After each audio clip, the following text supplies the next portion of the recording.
bonsoir et merci d'être venu. On va vous parler ce soir d'un sujet qui, à première vue, peut paraître anecdotique, le mirage gay à Tel Aviv de Jean Stern.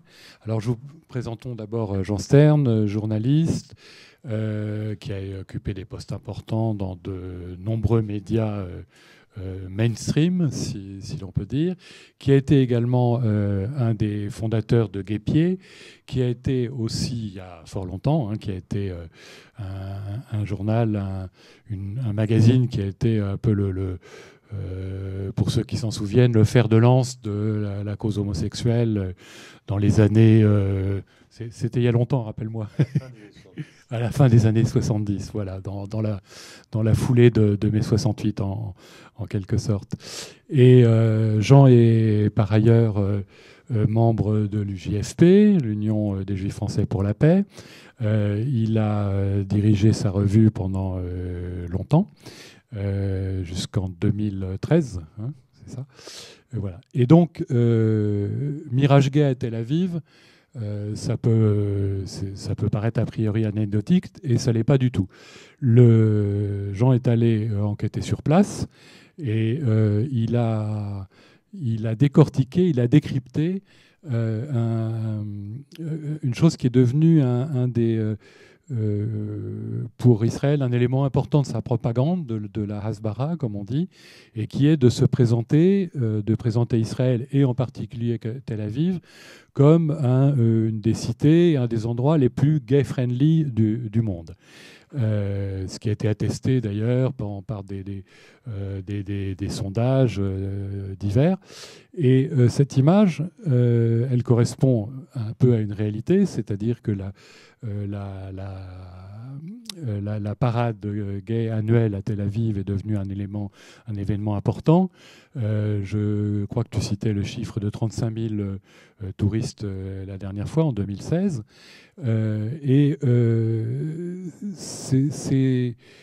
Ces fêtes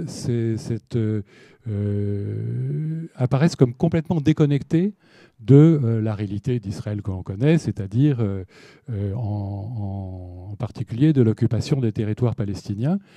C'est quelque chose qui est complètement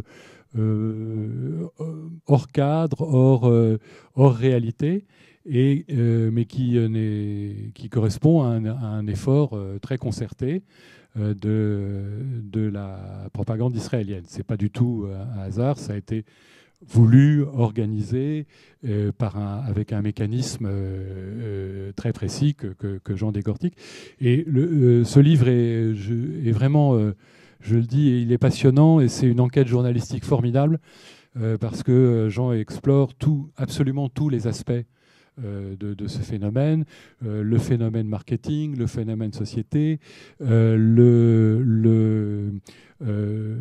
l'aspect extrêmement politique que ça prend, comment Israël s'est attiré les bonnes grâces de nombreux groupes à travers le monde, de nombreuses organisations, et comment fonctionne en gros ce pink washing, comme il appelle, c'est-à-dire assez bien traduit en français par la lessiveuse rose. J'ai trouvé la traduction pas mal.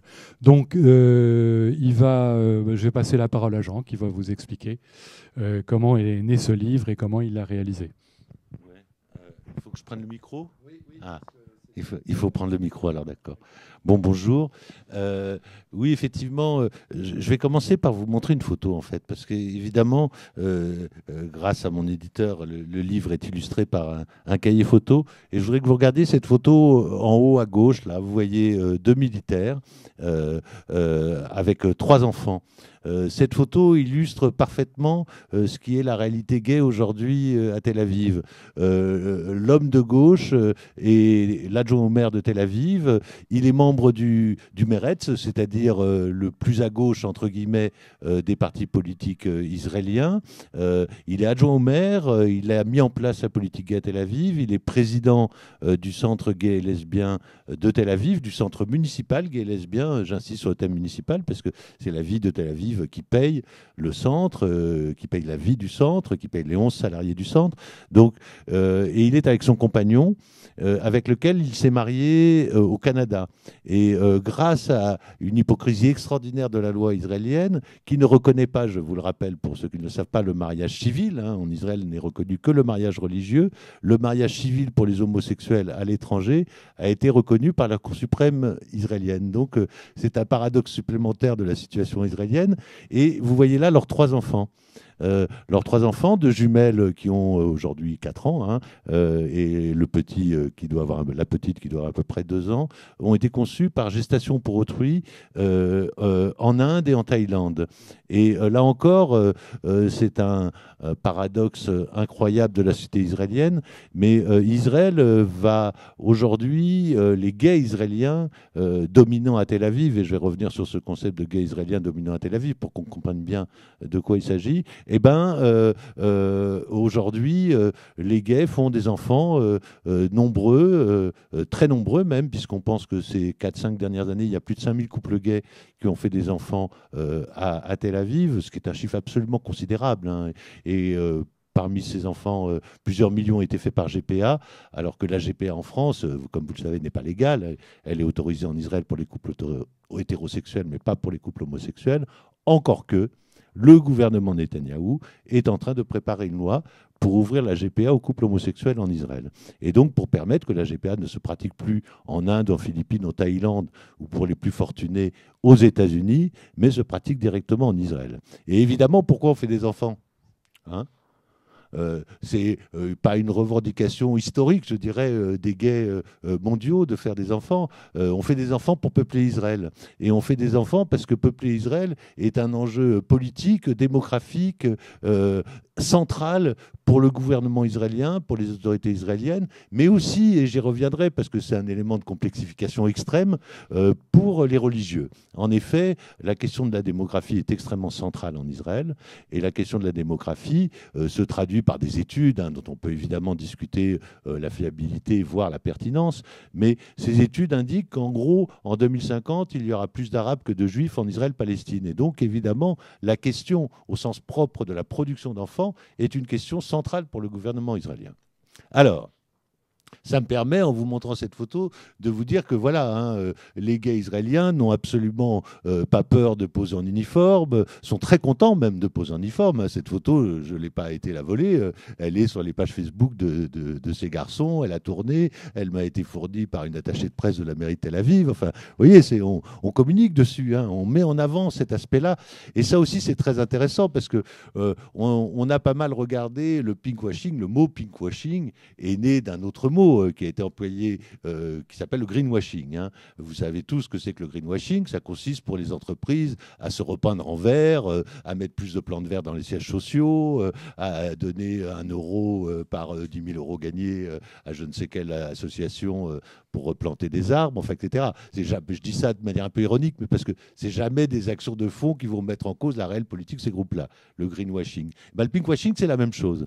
C'est-à-dire que le greenwashing, le pinkwashing, on va jouer sur un effet d'image, on va jouer sur quelque chose qu'on va mettre en avant, mais dans la réalité, ça ne correspond absolument pas à ce qu'est Israël. Et même, et c'est le comble du paradoxe, c'est le comble de l'extraordinaire dans toute cette affaire, ça ne correspond pas à la réalité de l'homosexualité en Israël.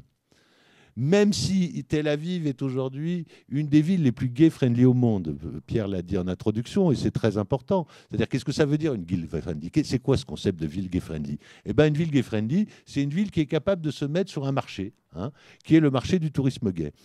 Les gays, sociologiquement, dans nos pays occidentaux, ça fait un peu mal pour moi de le dire, qui suis un vieux militant de la gauche LGBT, on va dire, de ce qu'il en reste, parce qu'en réalité, la gauche LGBT, elle a pratiquement disparu du paysage dans la totalité des pays occidentaux, sauf peut-être d'ailleurs, et c'est ce qui m'a fait un peu plaisir, en Israël et en Palestine. Donc aujourd'hui, les PD occidentaux, ils sont avant tout, pardon pour le mot PD, mais c'est un mot que j'emploie j'emploie à l'histoire, que j'ai toujours employé, donc je ne vais pas changer aujourd'hui de mon vocabulaire. Les pays occidentaux, ils sont beaucoup plus préoccupés par leur pouvoir d'achat, par leurs vacances, par leur statut patrimonial et social, que par le destin des miséreux, et en particulier des miséreux palestiniens. Non seulement ça ne les intéresse pas, mais en plus, d'une certaine manière, ça les gêne. Et donc, en Israël, Tel Aviv domine la scène parce que c'est une ville où se sont regroupés, d'une certaine manière, tous les nouveaux riches de la scène israélienne. Tous les nouveaux riches, ça veut dire les gens qui ont ces 20 dernières années profité de la privatisation de l'économie israélienne, profité du poids de la high-tech et du développement accéléré de la high-tech israélienne, qui est totalement connectée à l'industrie de défense, c'est-à-dire que la high-tech israélienne est un pur produit de l'industrie de défense israélienne, est un pur produit même de Tsahal, de l'armée israélienne. Et cette industrie de la high-tech a créé beaucoup de richesses à Tel Aviv et a happé toute une partie de la population qui s'est retrouvée regroupée à Tel Aviv. Alors pourquoi beaucoup d'homosexuels israéliens se sont installés à Tel Aviv et pas à Jérusalem, à Haïfa, ou par exemple au hasard dans les colonies, comme une partie de la population israélienne? Pour une raison très simple, c'est que l'homophobie en Israël est quelque chose de très fort et de très puissant. Je voyage beaucoup pour mon travail, dans ma vie personnelle, j'ai toujours beaucoup voyagé. Aujourd'hui, Israël est un des pays les plus homophobes au monde. Si on compare les chiffres de l'homophobie en Israël tels qu'ils sont révélés par les sondages, on est autour de 47% de population qui considère que l'homosexualité est une maladie, une infection, tout ce que vous voulez, une épidémie, enfin, etc., est une horreur, quoi, 47% de la population, c'est-à-dire pratiquement la moitié.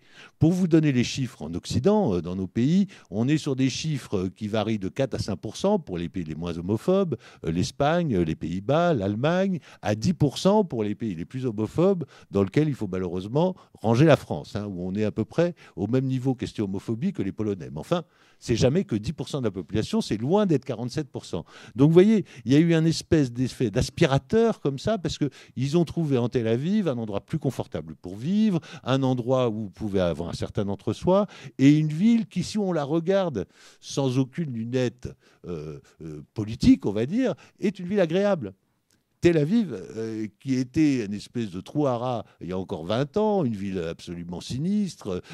Israël était d'ailleurs absolument pas, il y a encore 20 ans, un pays touristique. Aucun touriste n'allait en Israël, en dehors de pèlerins catholiques qui allaient principalement, catholiques ou protestants, chrétiens, je devrais dire, qui allaient principalement à Jérusalem, à Bethléem et éventuellement à Nazareth, et de juifs qui allaient rencontrer leur famille à Tel Aviv ou ailleurs. Mais sinon, Israël n'était pas du tout une destination touristique. Aucun touriste n'allait en Israël. Et même l'image d'Israël sur le plan touristique était absolument abominable, parce que l'image d'Israël était elle-même abominable dans l'opinion publique internationale. La politique israélienne, on ne le dit pas assez, parce qu'ici en France, on est dans une situation très difficile, très compliquée. Dominique Vidal, Pierre qui a travaillé à Jérusalem, le savent bien mieux que moi. Il est très difficile de critiquer Israël. Il faut le reconnaître que ça, c'est quelque chose qu'on a du mal dans notre pays, alors que dans le reste des pays européens, y compris aux États-Unis, le débat est beaucoup plus vif, le débat public est beaucoup plus vif sur la question de ce qu'est Israël et de ce que représente Israël. Et donc, c'est évident que là, il y a eu un espèce d'un seul coup de niche qui s'est exprimée, parce que les dirigeants israéliens, dans les milieu des années 2000, se disaient comment on peut faire pour changer l'image d'Israël, comment on peut faire pour l'améliorer, qu'est-ce qu'on a à vendre? Qu'est-ce qu'on a à vendre qui ne soit pas ce mur qui n'est pas celui des lamentations, mais sur lequel vraiment le gouvernement israélien a mis tout son poids politique pour essayer de le défendre, mais dans lequel, évidemment, l'opinion publique mondiale n'a pas été dupe, et évidemment, la politique à l'égard des Palestiniens, dont vous le savez bien, c'est plutôt aggravé ces 10 dernières années. Je ne parle pas des 20 dernières années, là je parle des 10 dernières années, en particulier avec les 2 offensives à Gaza, en fin 2008, début 2009 et l'été 2014, qui ont été des offensives dont je vous rappelle qu'elles ont fait à chaque fois plusieurs milliers de morts parmi la population civile palestinienne. Et puis évidemment, le harcèlement permanent de la colonisation, la dureté aujourd'hui de la situation dans les territoires occupés. J'étais il y a encore 3 semaines à Jéricho et à Bethléem, et à chaque fois, on a beau y être allé plusieurs fois comme moi, on a beau connaître comme moi et tout, on est à chaque fois accablé par le harcèlement permanent sur tous les sujets de manière absolument incroyable des autorités israéliennes sur la population palestinienne. Et y compris sur cette question-là, puisque cette question-là, Israël l'utilise de manière totalement cynique pour faire honte aux Palestiniens. Comment ? Nous, les Israéliens, qui sommes si gay-friendly, qui avons cette armée si merveilleuse, qui tolère les homosexuels, cette armée qui a été la deuxième au monde, alors que c'est une armée de guerre et d'occupation, a donné des droits aux homosexuels, juste après l'armée des Pays-Bas, le royaume de la tolérance, encore que maintenant, ça se discute un peu, ce royaume est en train sérieusement de se fissurer. Donc, si vous voulez, dès 1995, l'armée israélienne reconnaît des droits aux gays. Deuxième armée au monde. Et en même temps, l'armée est une armée d'occupation. L'armée fait des choses absolument incroyables. On croit toujours que le marketing, c'est un peu, et certains me le disent, vous exagérez peut-être un peu, vous en rajoutez, etc., etc. Mais pas du tout. Vous avez des organisations de lobbying qui se sont montées aux États-Unis, Stand With Us, qui invite toutes sortes de personnalités israéliennes à faire des tournées dans les facs et chez les endroits où il y a des jeunes aux États-Unis, dans des cinémas aussi, etc. Et vous avez une organisation qui s'appelle le Wither Bridge, qui s'est chargée de vendre spécifiquement la politique gay israélienne à l'opinion publique américaine. Et là, tout récemment, hein, c'était en avril et c'était à Seattle. Donc voilà, j'ai l'article là. Ils ont carrément organisé la tournée d'un officier trans de l'armée israélienne aux États-Unis pour dire à quel point l'armée est gay-friendly. Donc il y a même un officier trans. Donc vous voyez, là, vous avez la photo à Seattle. Sur la page d'après, vous avez la photo de l'officier en question. Et je lis l'article. Donc évidemment, il vend la politique israélienne, le fait qu'il n'y ait pas de problème, etc., etc. Et cet officier, ce premier officier trans de l'armée israélienne, eh ben, il sert dans le Negev. Alors, pour ceux qui connaissent Israël, je pense, vous savez que le Negev, c'est le sud d'Israël. C'est là où se trouve Beersheba, la principale ville. Mais c'est surtout là où se trouvent les grandes bases militaires israéliennes, et notamment la principale base de l'aviation israélienne, celle qui va très régulièrement pilonner Gaza. Et se trouvent aussi de nombreux campements bédouins qu'on appelle les villages illégaux. Alors, je ne vais pas rentrer dans cette histoire. Hein ? Non reconnus, pardon, les villages non reconnus. Je ne vais pas rentrer dans le détail de cette histoire qui dure quand même depuis 1948, mais qui est une abomination parmi les abominations. Et vous avez tous les mois, tous les 15 jours, des villages non reconnus, effectivement. Je crois qu'il y en a 47 hein, au total, qui sont démolis, bombardés, chassés, reconstruits, etc. Et donc, il y a une unité de l'armée israélienne qui est chargée de ça dans le cadre du plan Negev 2020, qui est un plan soi-disant de relocalisation de ces villages non reconnus, évidemment pour développer à la place des nouvelles cités, des nouvelles villes, et notamment des nouvelles villes où on mettrait de la population juive, puisqu'un des problèmes d'Israël aujourd'hui est de pouvoir loger sa population. Donc, on voit bien que là, vous êtes dans une situation de connexion. Alors, tout ça, ça fait des éléments épars. Et pourquoi ce livre ? Pourquoi ce livre ? Parce que moi, ça fait maintenant assez longtemps que je vais en Israël. J'y suis allé par la première fois de ma vie en 77. J'avais 21 ans à l'époque. J'ai très vite, comme beaucoup d'ailleurs, été littéralement révulsé par de nombreux aspects de la politique israélienne, et notamment par la politique à l'égard des Palestiniens. Mais ces dernières années, j'ai vu les choses s'aggraver, notamment parce que Israël est devenu un pays de plus en plus inégalitaire sur le plan social. Aujourd'hui, Israël est le deuxième pays le plus inégalitaire de tous les pays de l'OCDE, juste après le Mexique. Les inégalités se sont donc creusées. Israël est aujourd'hui un pays qu'on peut qualifier de raciste, non seulement à l'égard de sa population palestinienne, mais à l'égard de sa population qu'on appelait autrefois les Arabes israéliens, qu'on appelle maintenant les Palestiniens de l'intérieur. Ces derniers mois, et là on parle en termes de mois, non plus de décennies, mais en termes de mois, les actions de harcèlement de la population palestiniennes à l'intérieur d'Israël se sont multipliées. Lieux, églises, mosquées, lieux religieux attaqués, incendiés, etc. Commerçants arabes attaqués, magasins saccagés, etc. dans le nord d'Israël, harcèlement individuel, etc. Donc là, vous avez un durcissement de la population, de l'attitude d'une partie de la population israélienne à l'égard des Arabes, alors que, et c'est ça qui m'a conduit à écrire ce livre, alors qu'au fond, de manière totalement cynique, Israël utilise son image d'Orient pour mieux se vendre aux gays occidentaux. Et donc joue sur le double paradoxe. Le titre de mon livre, Mirage gay à Tel Aviv, il fait référence à deux choses. Il fait référence évidemment au mirage, c'est-à-dire d'une certaine manière, le mirage c'est de l'enfumage, hein, donc au fait que le gouvernement israélien ait voulu enfumer, mais a réussi d'une certaine manière à enfumer l'opinion occidentale en se présentant comme un pays gay-friendly, mais aussi cette espèce de manière dont Israël a récupéré l'orientalisme gay en jouant de sa population arabe. En effet, de manière totalement cynique, et on le retrouve là dans l'iconographie, je vais vous montrer une autre photo, parce que finalement, parfois, ça parle mieux qu'un long discours. Vous avez là, ici, voilà, ici, sur la page de droite, vous voyez le carton d'invitation pour une soirée, où j'étais d'ailleurs, en 2014, du club Evita, qui est un des clubs gays de Tel Aviv, un carton d'invitation pour une soirée, et vous voyez que vous jouez très bien sur l'iconographie juif et arabe, avec les signes, etc. Vous voyez d'ailleurs sur la page de gauche, je peux vous la montrer aussi au passage, vous voyez une photo d'un film qui s'appelle Men of Israel, qui est un film pornographique, qui a été produit par Michael Luca, et qui joue également sur l'image orientale et occidentale des garçons israéliens, c'est-à-dire on vous présente des garçons qui ont l'air de bons sabrats, passés par 3 ans d'armée, bien musclés, bien gorgés de soleil, etc., et des garçons qui sont souvent d'origine misraïm, d'origine séfarade, dont les parents venaient d'Irak, du Yémen, du Maroc, etc., et qui ont l'air plutôt d'arabes. Et donc, on joue sur les deux tableaux et on gagne sur les deux tableaux. Et ainsi, on a créé des flux touristiques extrêmement importants qui se rendent en Israël aujourd'hui. Pierre l'a dit, 35 000 touristes gays se sont rendus pour la Gay Pride en 2016. Ça représente des dépenses de 50 millions d'euros. Et des touristes gays se rendent chaque semaine à Tel Aviv, au départ de Londres, au départ de Paris, au départ de Berlin, etc.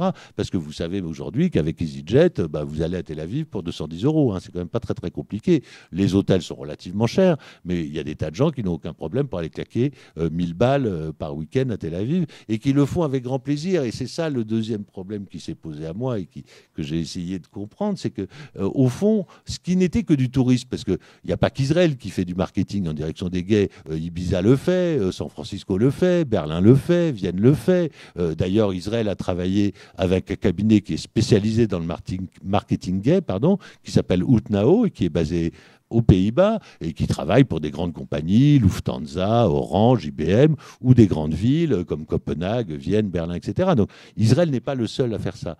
Israël est le seul, par contre, à d'une certaine manière, avoir obtenu non seulement la présence des touristes et les dépenses qui vont avec, mais le soutien politique. Et c'est ça qui m'a décidé à écrire ce livre, au fond. C'est-à-dire qu'il y a encore 4-5 ans, quand je commençais à entendre des relations, on va dire, à Paris, qui me disaient « Oh, j'ai passé 4 jours merveilleux à Tel Aviv », souvent des gens de gauche, d'ailleurs, hein, c'est triste à dire, mais qui me disaient « Oh, t'exagères avec Israël, t'exagères avec les Palestiniens, c'est pas un pays si terrible, on se marre vachement à Tel Aviv, c'est une ville sympa, etc. etc. » Donc, ça, la moutarde a commencé à me monter au nez, et d'une certaine manière, je voyais bien qu'Israël était en train d'obtenir un succès politique, parce que de ce discours que j'entendais un peu gentillet, au fond, on me disait mais c'est plus compliqué que tu ne le dis, c'est plus compliqué que ça, etc. etc. Je suis passé, et là, à l'été 2016, à mon dernier voyage, pour cette enquête en tout cas, à mon dernier voyage, je suis passé à un discours de gens qui me disaient pardon pour la brutalité des mots, mais tu nous emmerdes avec tes Palestiniens. Israël a raison de traiter les Palestiniens comme elle la traite. Et ça, c'était des gens que je rencontrais dans des parties sur la célèbre plage de Tel Aviv, la plage gay de Tel Aviv, qui est juste en bas de l'hôtel Hilton, en bas aussi du parc de l'Indépendance. Et là, un peu de mémoire est obligé, puisque le parc de l'Indépendance, qui est un des lieux gays de Tel Aviv, a été construit sur les ruines d'un cimetière musulman. Et c'est d'ailleurs le cas aussi du parc de l'Indépendance de Jérusalem, par parenthèse. Donc, si vous voulez, voilà, ça a fait un tableau qui fait que je me suis dit, ça vaut la peine d'y aller, ça vaut la peine d'analyser ça, ça vaut la peine de comprendre tous ces phénomènes, et surtout, ça vaut la peine aussi de ne pas éviter les questions sur la société israélienne que ça pose. Or, les questions que je semble avoir compris, parce que il faut que je vous raconte en 2 minutes une anecdote un peu privée, c'est-à-dire que pendant 13 ans, en fait, j'ai pas voulu aller en Israël. En 96, j'en ai eu marre. Rabin venait d'être assassiné, comme vous le savez. On croyait plus à rien. Tous mes amis en Israël de gauche étaient totalement désespérés. Ils commençaient tous à se poser la question du départ d'Israël. Et d'ailleurs, je dois vous dire que sur la plupart de mes amis, la plupart sont partis d'Israël aujourd'hui. Et ils vivent à Berlin, ils vivent à Paris, ils vivent à New York, etc. La gauche israélienne s'est vidée au sens propre de son sang. Et c'est encore plus terrible d'ailleurs pour les gens de ma génération ou de la génération de Dominique, puisqu'on est à peu près sur la même. C'est-à-dire que tous nos amis de notre génération, c'est leurs enfants qui se barrent. Et ils se barrent avec l'idée de ne pas revenir en Israël. Et donc moi, pendant 13 ans, je n'ai pas voulu aller en Israël parce qu'au fond, je me disais, on n'y arrivera pas, on n'arrivera pas à faire changer les choses et tout. Et c'est vrai qu'en 2009, j'ai monté un voyage, j'étais prof de journalisme à ce moment-là, j'ai monté un voyage scolaire avec des étudiants de plusieurs écoles de journalisme en août 2009. Et comme j'ai de la famille à Tel Aviv, je suis parti quelques jours avant voir ma famille. Et je suis arrivé à Tel Aviv le 1er août 2009, où je n'avais pas mis les pieds depuis 13 ans. Et là, immédiatement, on était en train de dîner et on est prévenu par des SMS, etc., qu'il y avait eu un attentat au centre de jeunes gays de Tel Aviv, de Bar Noar, qu'il y avait des morts, qu'il y avait des blessés, etc. Et évidemment, on y est allé. Tel Aviv est un gros village, hein, pour ceux qui la connaissent. On y est allé. Et là, j'ai assisté absolument stupéfait, d'ailleurs, je dois le dire, à un phénomène majeur, c'est-à-dire une visibilité d'une communauté homosexuelle très puissante. Il y avait des milliers de personnes ce soir-là, à 2 heures du matin, etc. Et surtout, le lendemain, j'ai vu défiler tous les politiciens de la droite israélienne, à commencer par Netanyahou, qui venait de redevenir Premier ministre, Tzipi Livni, qui était ministre des Affaires étrangères, et quelques autres qui venaient verser une larme de crocodile sur le sort des gays israéliens. Et là, je me suis dit, qu'est-ce qui est en train de se passer? D'autant que le moment où Netanyahou est venu, il y avait quand même plusieurs milliers de personnes, il a été applaudi, et la cérémonie s'est terminée par le chant de l'hymne sioniste. Et je me suis dit, là, on est en train de vivre une grande confusion. Et donc, c'est à partir de cette affaire de Bar Noar qui révélait en creux aussi ce qu'était la société israélienne et la violence de la société israélienne, puisque 8 ans après, on n'a pas retrouvé les assassins de Bar Noar, mais on sait probablement, on a une piste très sérieuse, que le crime révélait beaucoup plus révélait de l'homophobie, en fait. C'est-à-dire que les motivations du tueur supposé, du présumé coupable, comme on dit, étaient beaucoup plus l'homophobie qu'autre chose. Et donc, j'ai voulu à la fois à ce moment-là creuser cette homophobie de la société israélienne, creuser aussi cette visibilité de la communauté gay de Tel Aviv, donc aller la rencontrer, discuter avec les gens aussi, et évidemment répondre à cette question qu'on a cessé de m'opposer et qu'on va m'opposer encore dans les prochaines semaines depuis que ce livre est sorti, qui est la question de l'homophobie du monde arabe et de la société palestinienne. On ne va pas peindre le plafond en rose, c'est-à-dire on ne va pas faire comme le gouvernement israélien. Il est incontestable qu'il y a de l'homophobie dans la société palestinienne, qui est une société patriarcale, qui est une société fermée, qui est une société traditionnelle et qui est une société conservatrice. Mais il faut dire aussi la vérité. Israël contribue très largement à entretenir cette homophobie. Pourquoi ? Parce que quand vous êtes un gay palestinien ou une lesbienne palestinienne ou un trans palestinien, vous ne pouvez pas sortir.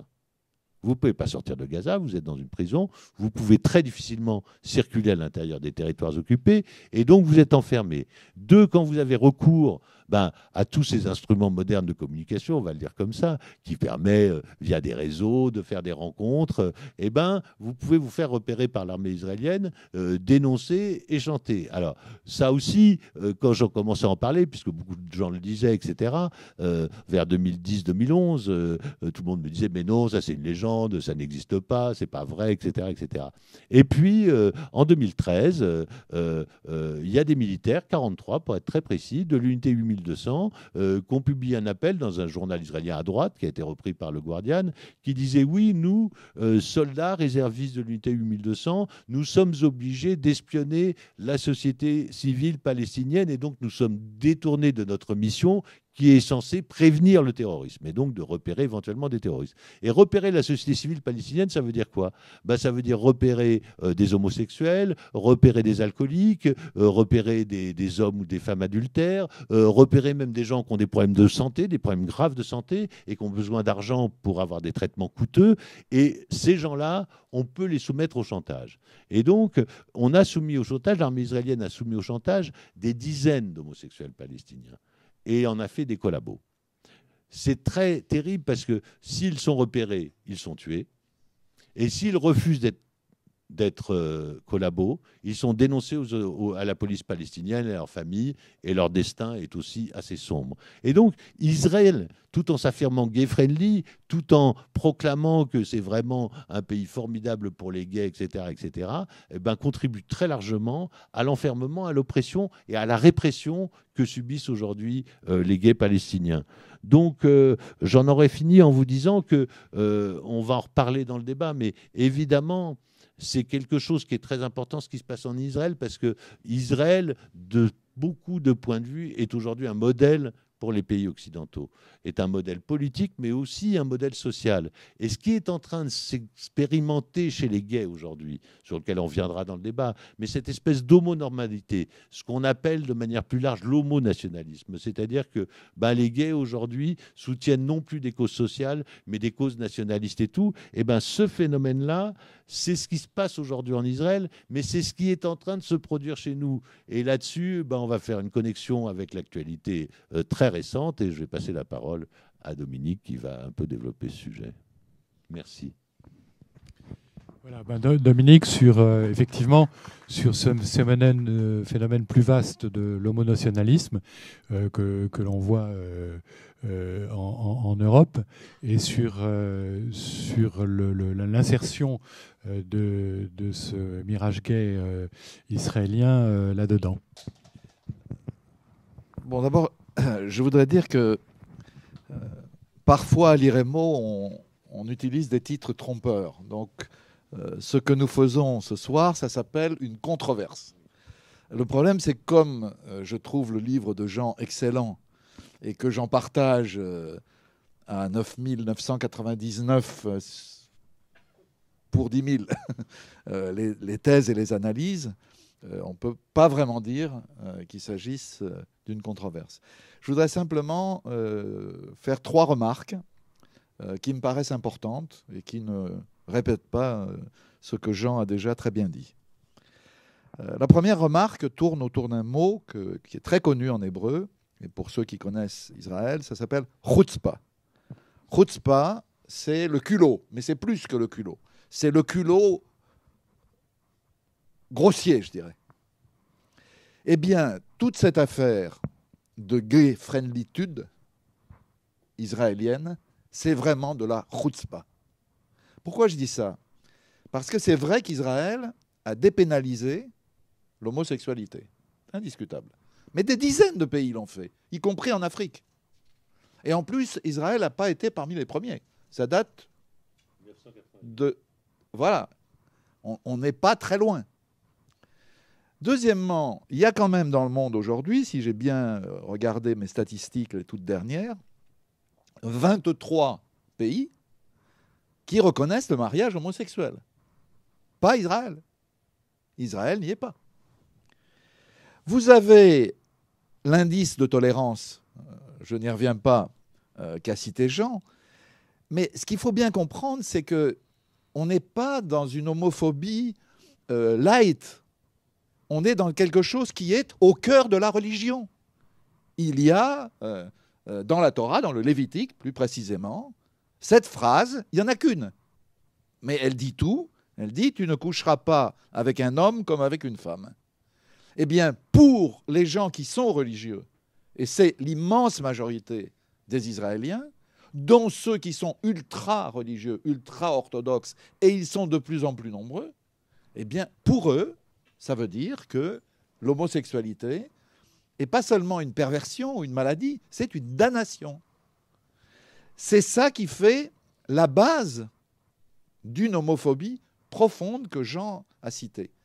D'autant que, et là on rentre un peu dans la politique israélienne, ces partis ultra-orthodoxes auxquels il faut ajouter les partis orthodoxes ultranationalistes, comme le parti Foyer Juif de Naftali Bennett. Il joue un rôle charnière dans la constitution de n'importe quel gouvernement, y compris de droite et d'extrême droite, en Israël. Donc on ne peut pas faire avancer les choses comme elles devraient avancer sans se heurter à ces partis qui, à un moment donné, font barrage. Et le barrage est simple, c'est si vous faites cette loi-là, nous, on quitte le gouvernement. Et évidemment, à ce moment-là, on recule. C'est des partis, j'ajoute, qui contrôlent pour l'essentiel l'enseignement religieux, qu'il soit privé ou qu'il soit l'enseignement religieux au sein de l'éducation nationale. Donc là aussi, l'homophobie se développe à flot en Israël. Pourquoi est-ce que c'est Tel Aviv et pas Jérusalem qui est gay-friendly? Parce qu'entre nous, je veux bien que Jean adore Tel Aviv, mais enfin, Jérusalem, c'est bien plus beau. C'est une ville absolument magnifique. Sauf qu'elle est ultra-religieuse. Donc, Tel Aviv apparaît comme une bulle hors de la dictature religieuse, hors de la théocratie ambiante. Et alors là-dessus, j'en profite, parce que j'ai quand même une divergence avec Jean, c'est qu'il y a un très beau film de Ethan Fox, dont il parle dans son livre. Ethan Fox, qui est un réalisateur qui s'affiche homosexuel et dont la plupart des films traitent de l'homosexualité, à l'armée y compris. Et ce film s'appelle Bubble, la bulle. Et Jean en dit beaucoup de mal. Et moi, je dis que non. Et y compris le titre même du film montre que Ethan Fox a parfaitement compris comment fonctionnait Tel Aviv comme une espèce d'arbre qui cache la forêt. Et d'ailleurs, dans le film même, il y a une description absolument acide de l'indifférence croissante de ces jeunes de gauche israéliens à l'égard du sort des Palestiniens et de ce que l'armée israélienne fait aux Palestiniens. J'ajoute, pour pointer encore un peu plus ma divergence avec Jean, qu'il y a un film d'Ethan Fox que Jean ne cite pas, il en cite beaucoup d'autres, qui s'appelle « Tu marcheras sur l'eau ». Et ce film est vraiment un démontage du modèle machiste israélien, puisque c'est un agent du Mossad que sa femme abandonne et qui, pris dans une enquête sur des jeunes, notamment un jeune garçon allemand, qui est censé être un ennemi du pays, finit par tomber amoureux de ce jeune Allemand.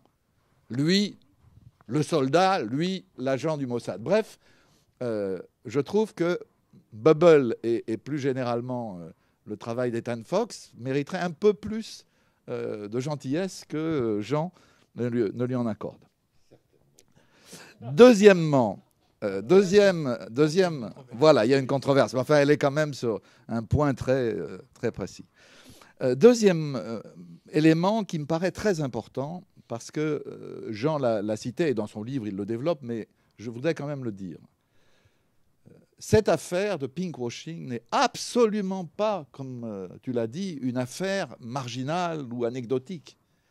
Elle est un des éléments, pas le seul évidemment, mais un des éléments centraux de la bataille que mène Israël contre l'isolement dont il est de plus en plus l'objet sur la scène internationale.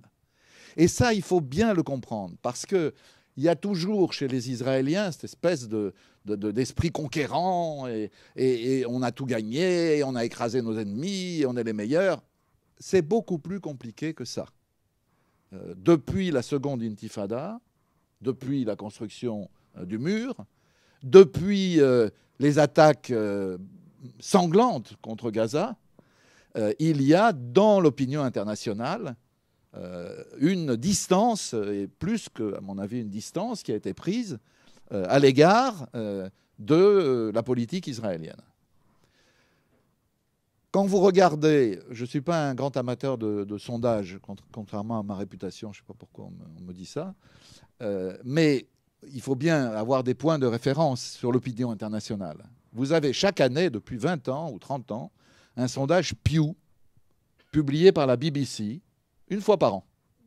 Eh bien, dans les dernières années, Israël fait partie du peloton de queue des pays les plus honnis par la planète, avec l'Iran, le Pakistan et la Corée du Nord. C'est quand même un peloton assez antipathique du point de vue israélien. Eh bien, il y a depuis cette dégradation de l'image d'Israël dans le monde, un phénomène que chacun connaît ici, que je ne veux pas développer, qui est l'essor de la campagne boycott des investissements, sanctions. Et on a tort, je le dis souvent, mais on a tort de se contenter de l'aspect militant. Bien sûr qu'il y a l'aspect militant, ce que nous faisons quand nous allons au supermarché, que nous refusons d'acheter les oranges Jaffa, ou quand nous demandons à notre banquier que la banque se désinvestisse. Oui, bien sûr, et c'est important. Mais il y a aussi le BDS institutionnel. Aujourd'hui, des grands fonds de pension, parmi les principaux, par exemple le Fonds pour l'avenir norvégien, le fameux, se sont désinvestis des territoires et d'Israël. De grandes banques, deuxième fonds de pension au monde, de grandes banques, de grandes entreprises.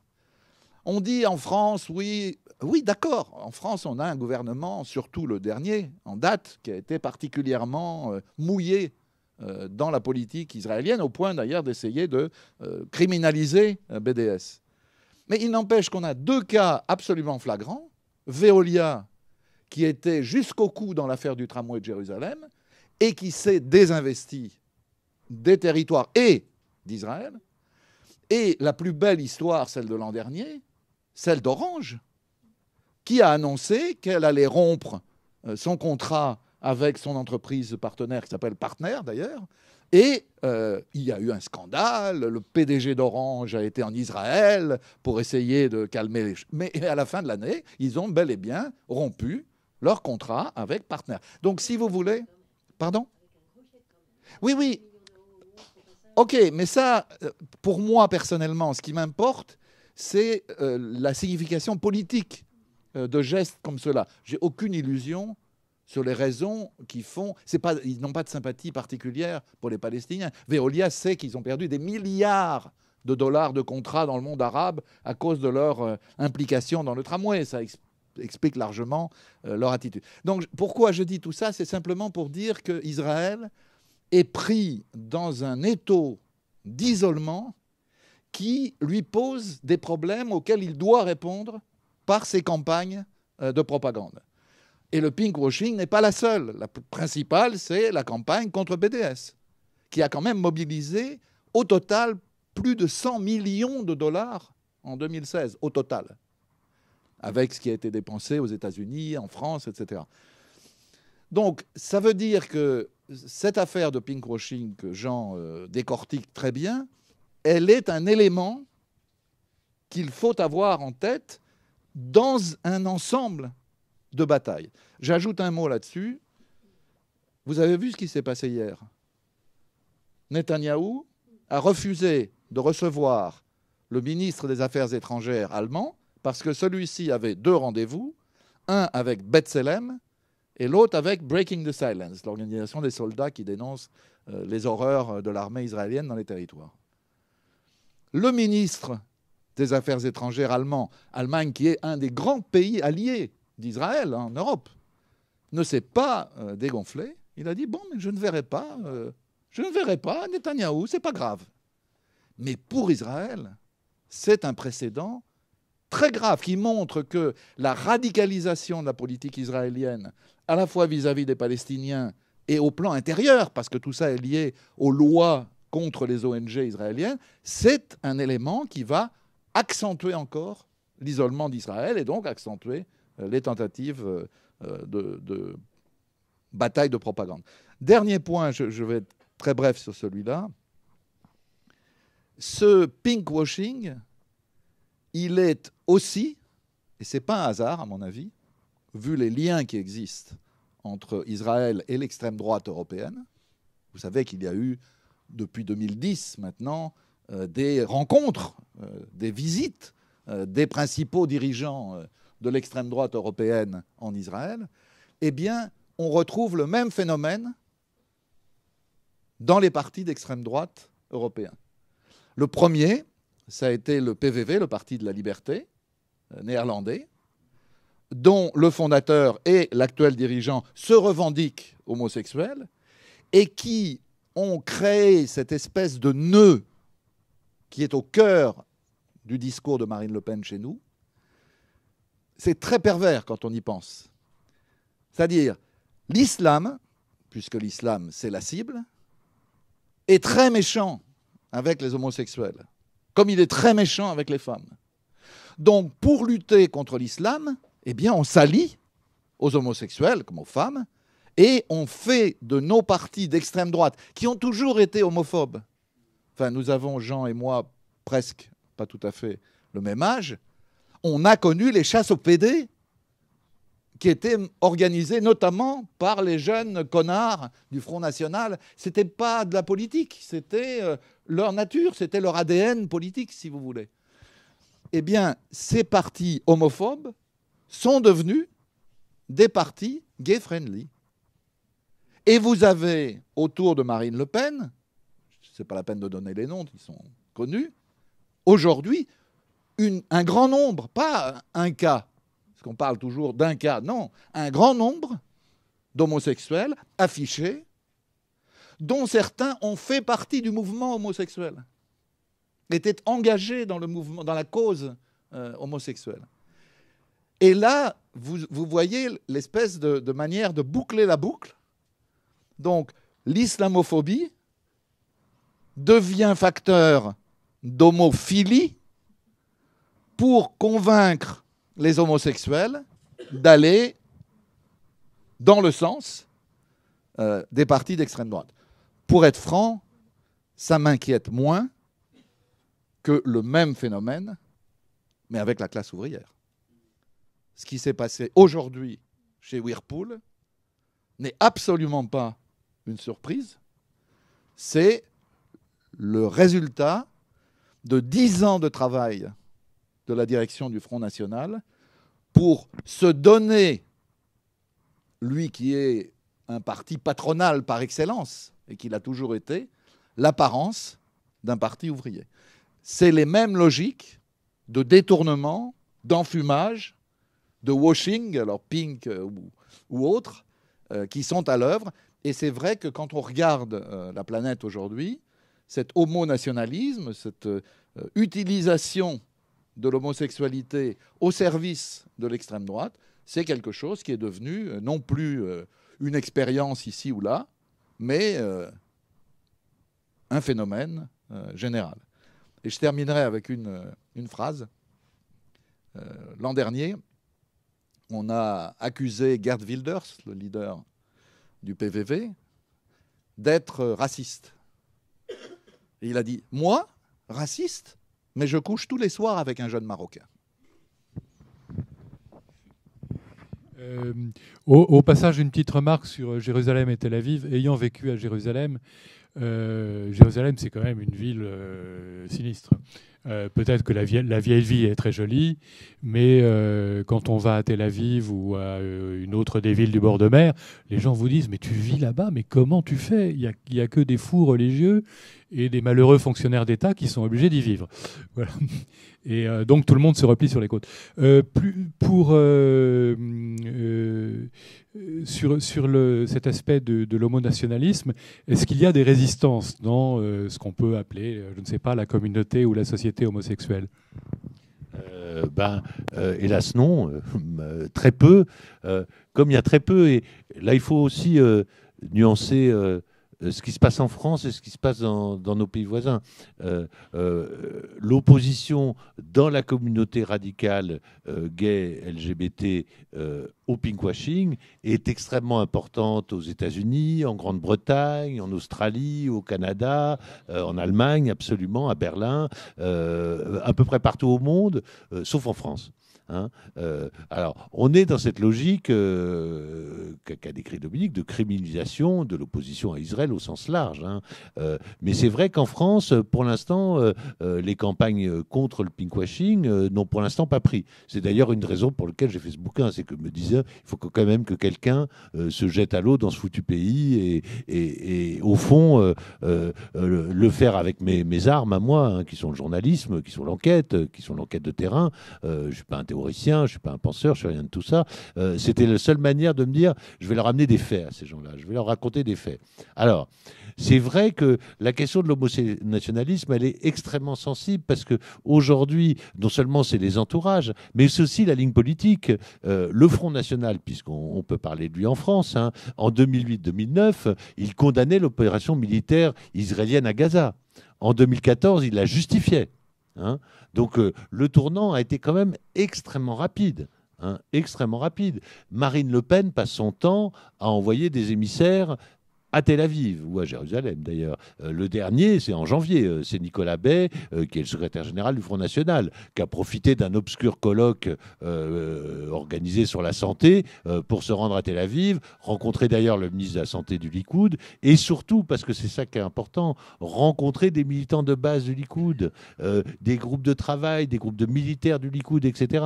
Donc petit à petit, le Front National est en train de tisser sa toile en Israël et fondamentalement va changer de ligne politique par rapport à Israël. Et là, c'est vrai, on l'a dit la semaine dernière quand elle a fait son espèce de dérapage totalement contrôlé sur le Veldiv. Hein, ça ne remet pas en cause l'évolution globale du soutien de l'extrême droite européenne à Israël. On parlait des Pays-Bas, c'est aussi le Parti du peuple au Danemark, et c'est même, ce qui est absolument extravagant, le parti d'extrême droite en Autriche, qui a été fondé par un antisémite absolument notoire, qui passait son temps à rendre hommage au Troisième Reich, et qui maintenant justifie son soutien à Israël au nom de la lutte contre l'islam. Alors la lutte contre l'islam, lui, il a trouvé le mot, c'est le Hamas. Voilà. Donc le Hamas, c'est l'islam, quoi. Hein. Donc il a évidemment de la purée dans la tête, mais ça indique quand même aujourd'hui que ce combat que mène supposément une partie d'extrême droite européenne contre l'islamophobie, d'une certaine manière, malheureusement, il rejoint le combat des homosexuels qui eux-mêmes sont devenus islamophobes pour des raisons sociales, là, pour le coup. Hein, comme la plupart du temps, l'islamophobie se justifie par la peur des pauvres, hein, tout simplement, qui sont souvent musulmans. Donc, c'est une question purement sociale, c'est même pas une question raciale, parce qu'effectivement, les Marocains, on les aime quand on les baise. Les Juifs israéliens, on les aime quand on les baise. Et Israël, et on va en revenir au cinéma, Dominique, Israël, c'est pas que je sois contre Ethan Fox, moi j'ai rien contre Ethan Fox, qui est par ailleurs une espèce de gentil social-démocrate complètement mou, qui passe son temps à proclamer à quel point Israël est un pays merveilleux et Tel Aviv une ville formidable. Il y a des citations dans mon bouquin, je vous en ferai. Mais en Israël, à part Mikado, il n'y a pas de révolutionnaire. Donc... Alors c'est justement ce que je veux te dire là. Ce qui est très intéressant, c'est qu'Ethan Fox n'est absolument pas révolutionnaire, puisqu'Ethan Fox, producteur de films de gauche, sympathiques, gay-friendly, tout ce que vous voulez, a exactement le même discours sur Tel Aviv que Michael Lucas, qui lui est producteur de films pornographiques, qui font des cartons, qui se vendent à 120 000 exemplaires, qui est de droite extrême, mais qui rejoint Ethan Fox dans sa défense d'Israël de Tel Aviv. Contre qui ? Contre ses ennemis généraux, ces espèces de corps, qui sont les boycotteurs. Hein. Un diplomate occidental à Tel Aviv me disait tout récemment, là, en juin, quand même, tu peux raconter tout ce que tu veux, mais Israël, ils ont joué un beau tour aux boycotteurs.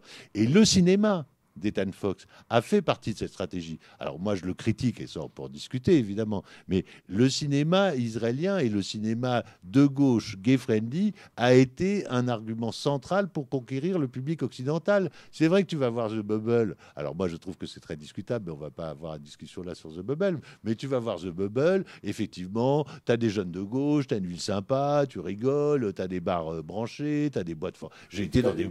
T'as une Palestinienne qui perd son enfant. Voilà. Et tu as une Palestinienne qui perd son enfant sous le regard d'un soldat israélien gay dont la parole à l'écran est de dire d'ailleurs je m'en fous. Hein, c'est le mot exact qu'il prononce. D'ailleurs je m'en fous, mais ça va être le prétexte, et là encore, le Palestinien n'est agréable que quand on le baise. Hein. C'est ça, je le pense vraiment. C'est-à-dire que là, les Palestiniens, c'est une masse obscure, mais il se trouve qu'un des Palestiniens présents sur ce barrage, qui est montré dans le film, le soldat israélien va perdre son portefeuille, et donc il trouvera sa carte d'identité, et il va aller à Tel Aviv. On ne sait d'ailleurs pas comment, parce que pour un Palestinien à Tel Aviv, c'est quasiment impossible. Enfin bon, passons, ça c'est une ellipse de scénario. Et il va aller à Tel Aviv pour tomber dans les bras de ce garçon. Et au fond, c'est ça que je mets en cause, moi. C'est que ce que présente ce cinéma-là, c'est que la seule solution pour un gay palestinien pour s'en sortir, c'est de tomber dans les bras d'un bel Israélien.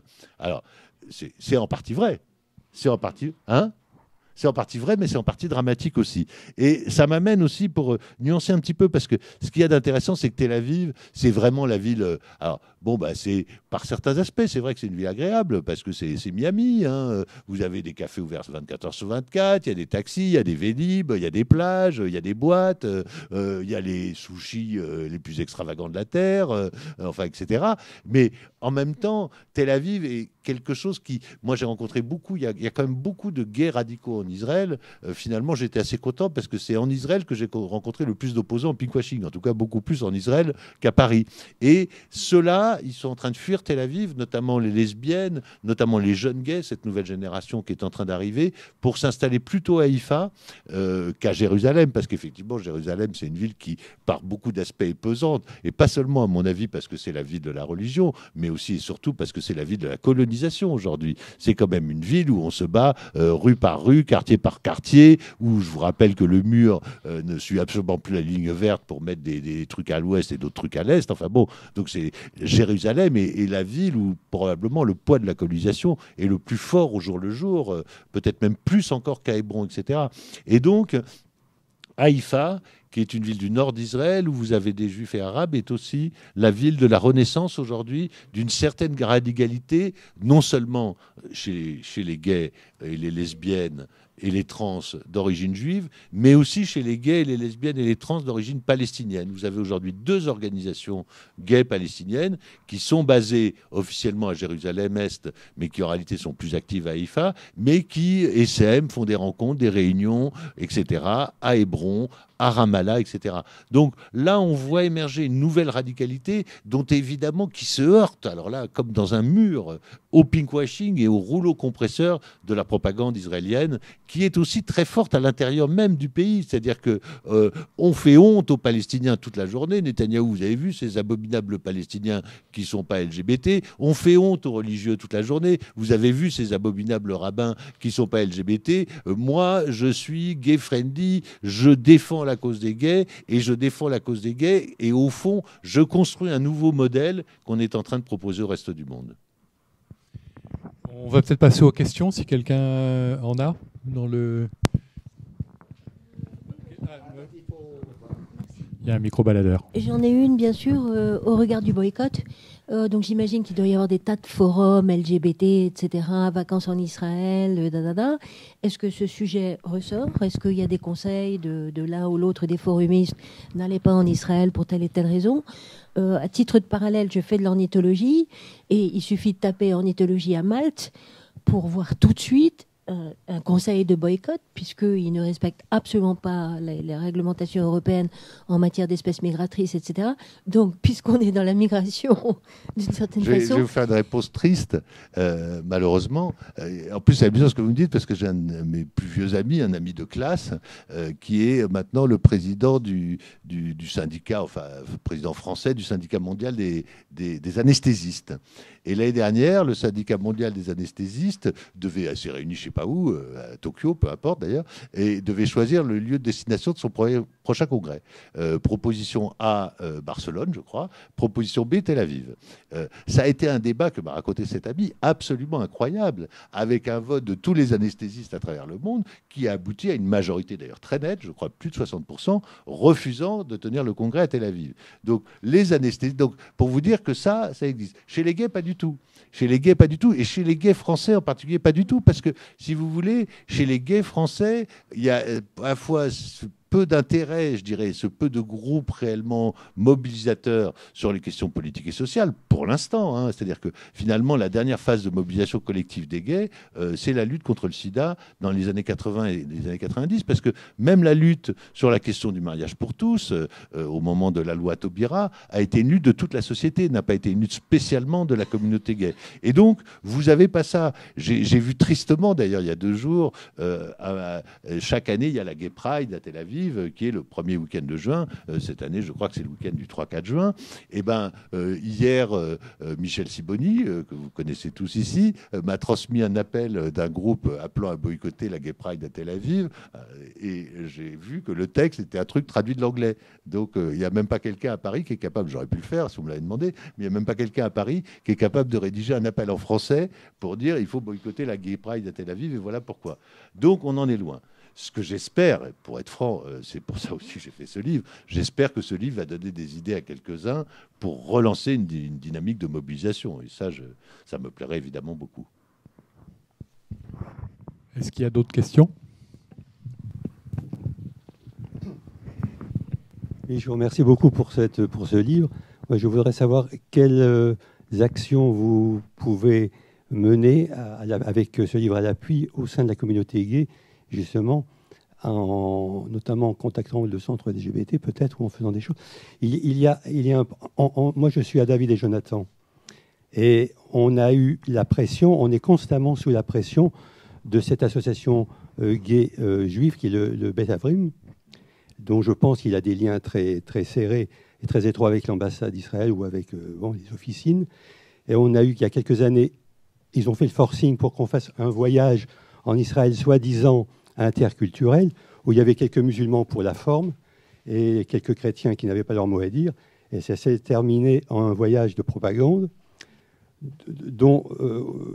pour lequel certains d'entre nous auxquels se sont opposés certains d'entre nous.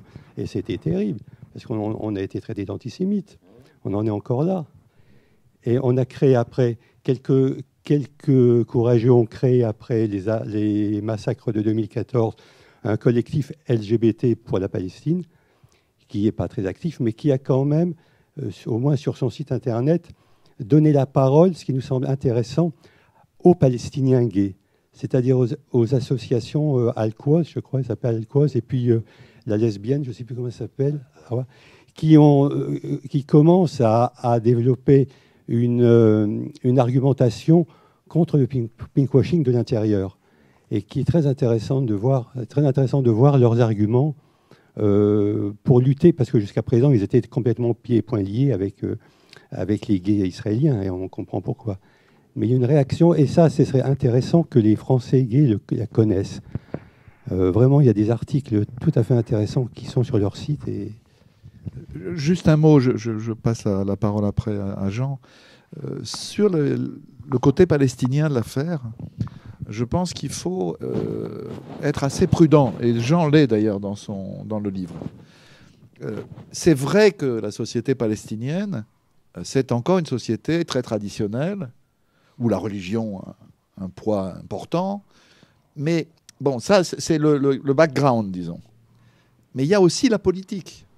C'est-à-dire que ces deux partis, ces deux frères ennemis infernaux, si je peux dire, que sont le Hamas et le Fatah, pour des raisons politiques, en rajoutent dans la morale traditionnelle, dans le refus de tout ce qui fait bouger les choses, dans une espèce d'emprise, je ne dirais pas dictatoriale, ce serait trop dire, mais autoritaire sur la société.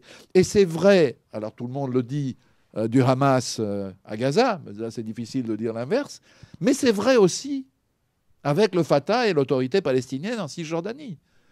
Il n'y a pas plus réac sur les questions de société qu'un dirigeant moyen, si ça existe, de l'autorité palestinienne. Enfin, je veux dire, il faut avoir eu des discussions, y compris personnelles, avec un certain nombre. Et je ne parle pas que des gens de nos âges, je parle aussi de dirigeants jeunes.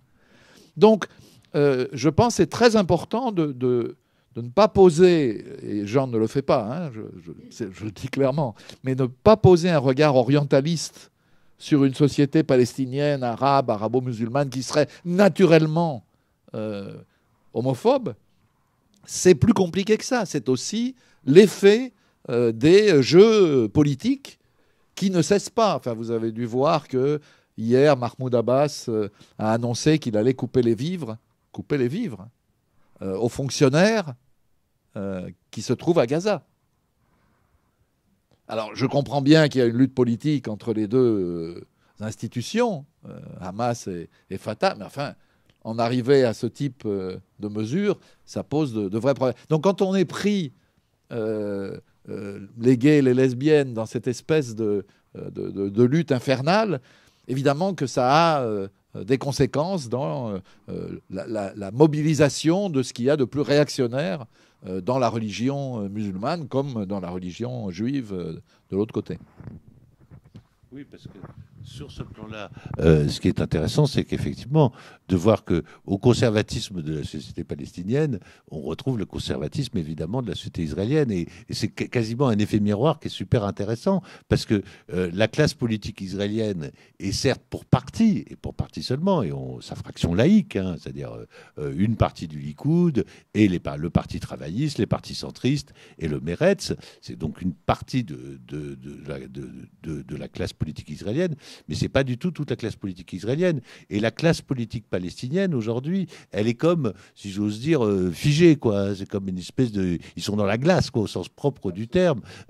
En réalité, ils sont aussi travaillés par des évolutions contradictoires du monde arabe. Hein. C'est-à-dire que quand vous êtes en Palestine aujourd'hui, d'un côté, vous avez la Syrie avec Daesh qui jette les homosexuels du haut des immeubles dans les villes qu'ils occupent. Et de l'autre côté, vous avez Amman, en Jordanie, qui est en train, très timidement, avec des petits signes, de devenir une ville où il y a une forme de sociabilité, LGBT, avec des lieux de rencontre, quelques bars, quelques cafés, quelques librairies, puisqu'ici on est dans une librairie. Et ça, c'est intéressant parce qu'il y a quelque chose qui est en train de se passer du côté d'Amman. Et c'est pas un hasard tout à fait, puisqu'évidemment, pour les homosexuels et lesbiennes palestiniens, aller à Amman, c'est aussi maintenant un voyage de fierté presque. Hein. C'est-à-dire qu'on n'est pas condamné quand on est gay ou lesbien palestinien à rester à Ramallah ou à essayer coûte que coûte de s'enfuir à Tel Aviv, où d'ailleurs la plupart du temps on sera mal reçu puisque, par parenthèse, Israël ne leur reconnaît pas le statut de réfugié.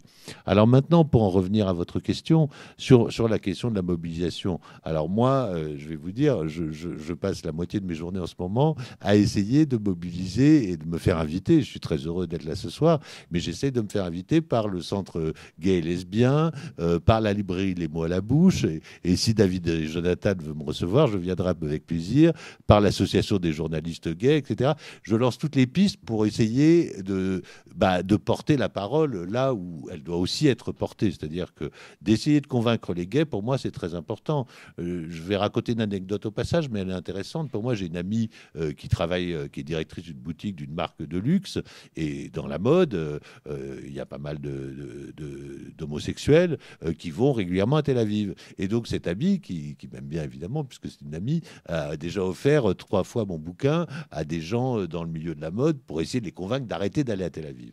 Donc, je pense que si on peut semer des petits cailloux, des petites pierres, je dois dire que le centre gay et lesbien, qui est financé par la ville de Paris, comme vous le savez, avec Madame Hidalgo qui passe la moitié de ses week-ends à Tel Aviv, j'exagère un tout petit peu, mais à peine, c'est-à-dire que la ville de Paris a quand même, à part Yann Brossat, qui est l'adjoint au logement, qui va de temps en temps en Palestine faire des choses un peu courageuses, la ville de Paris ne jure que par Tel Aviv. Aujourd'hui, c'est même proprement hallucinant, hein, à tel point la fréquence, quand vous regardez, moi je regarde un peu la presse israélienne, la fréquence des séjours à Tel Aviv. Donc, Tel Aviv plage, j'allais bien dire sûr. que tu es médisant. Oui. Parce que Anne Hidalgo, parfois, est en week-end à Paris pour Tel Aviv sur scène. Absolument. Voilà. Tel Aviv sur scène, qui était quand même une opération proprement hallucinante, enfin, à tous les sens du terme et tout. Donc oui, mais ça veut dire que moi, je peux pas... l'histoire de votre mission, j'ai lu tous les comptes rendus et tout sur le site, c'était en 2012, je crois, c'est sur ce monde 2011-2012. J'avais trouvé ça super intéressant, parce qu'en plus, je trouvais qu'il y avait la double arnaque, ou même la triple, puisqu'on faisait un voyage de propagande, mais qu'on invitait des musulmans et des catholiques pour leur dire, les gars, soyez sympas, aimez-nous, quoi. hein, et c'est vrai que le voyage a suscité de très fortes polémiques, à juste titre d'ailleurs, mais c'est intéressant de voir qu'Israël, là, tente tous les fronts, et donc va essayer aujourd'hui, c'est ce qu'ils essayent de faire aux États-Unis, hein, d'aller conquérir le public associatif, c'est-à-dire pas le public qu'ils ont déjà acquis, des gays bourgeois friqués de droite, etc., mais aussi le public un peu associatif, un peu gentil et tout. Là encore, je vais vous montrer une photo, parce que j'adore cette photo aussi, elle est à la fin du livre. Voilà, là, bon, il a sauté l'ambassadeur américain, parce que, comme vous le savez, c'était une photo en novembre, là.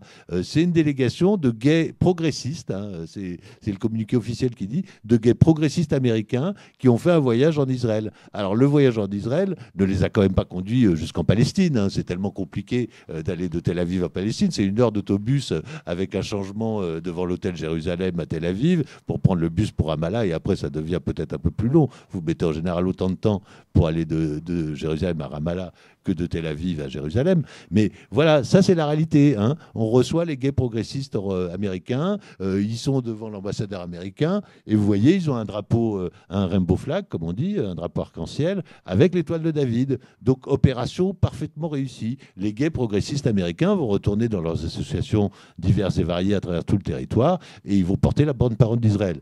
Donc moi je pense qu'aujourd'hui, si des militants français voulaient un petit peu s'organiser, ce qui reste du tissu associatif gay voulait un petit peu se mobiliser, on pourrait faire un charter et aller tous protester à la prochaine. Alors peut-être pour celle de 2017, ça va être un peu chaud en termes de date, puisque c'est le 4 ou 5 juin, mais pourquoi pas 2018, je veux dire, ça serait formidable s'il y avait 30 ou 40 gays français, gays et lesbiennes français qui aident à vivre, et moi je viens avec vous sans aucun problème, évidemment. S'ils me laissent encore rentrer, mais je pense que malgré tout, ils auront du mal à m'en empêcher.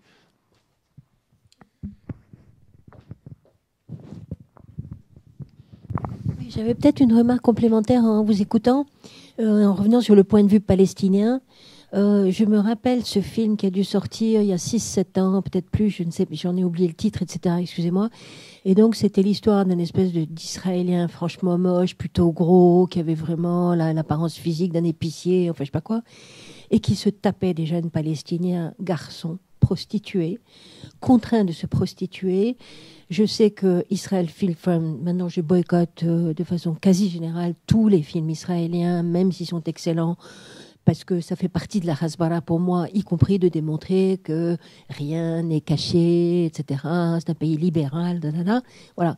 Dans l'esprit palestinien des choses, ils subissent non seulement l'indignité de l'occupation et tout ce qui va avec, mais en plus de la corruption totale de leurs jeunes. Et alors là, je crois que ça, c'est terrible. Il y a une raison à ça. Et je pense ces films sont faits. Je ne peux pas croire qu'un réalisateur israélien ne réalise pas qu'en mettant en scène de telles scènes, de tels trucs avec des jeunes Palestiniens en train de se prostituer pour quelques shekels, etc., n'est pas, au moins dans le subconscient, l'idée de faire passer un message aux Arabes, on vous baise et jusqu'au bout. Voilà. C'est pas dans leur subconscient, si je peux me permettre. C'est pas dans leur subconscient. Il y a de très, j'en parle de plusieurs, et je ne sais pas s'il y a assez de ceux de vous, mais vous avez énormément de films, et quand je dis énormément, c'est énormément. Il y en a 1 ou 2 par an sur la même trame, hein, c'est-à-dire un garçon palestinien qui va trouver le salut grâce à un garçon israélien. Alors en général, on rajoute un peu de pathos derrière, c'est-à-dire que le garçon palestinien est d'une famille absolument épouvantable, ils veulent le tuer, etc., etc. Et la famille israélienne est évidemment mon pauvre petit chéri, etc., etc. Vient donc dans les bras de mon fils. Et tu vois, alors il y a des nuances quand même dans ce cinéma-là, parce qu'il y a aussi des moments où la famille israélienne trouve qu'il ne faudrait pas coucher avec l'ennemi, hein, pour dire les choses telles qu'elles sont. Donc ce cinéma-là, il fait partie de la propagande. Il est quand même souvent assez médiocre de facture, je dirais, et il pose effectivement, parce que la question des garçons palestiniens qui se prostituent, c'est une réalité, hein, c'est une réalité à Tel Aviv en particulier, mais c'est aussi lié au fait que c'est des sans-papiers. Hein. À Paris, vous avez des garçons roms, manouches, afghans maintenant de plus en plus, qui se prostituent du côté de la gare du Nord. Hein. Et ben ça, c'est une réalité sociale d'abord. C'est parce qu'ils n'ont pas d'autres moyens de subsistance. Et ben c'est la même chose en Israël.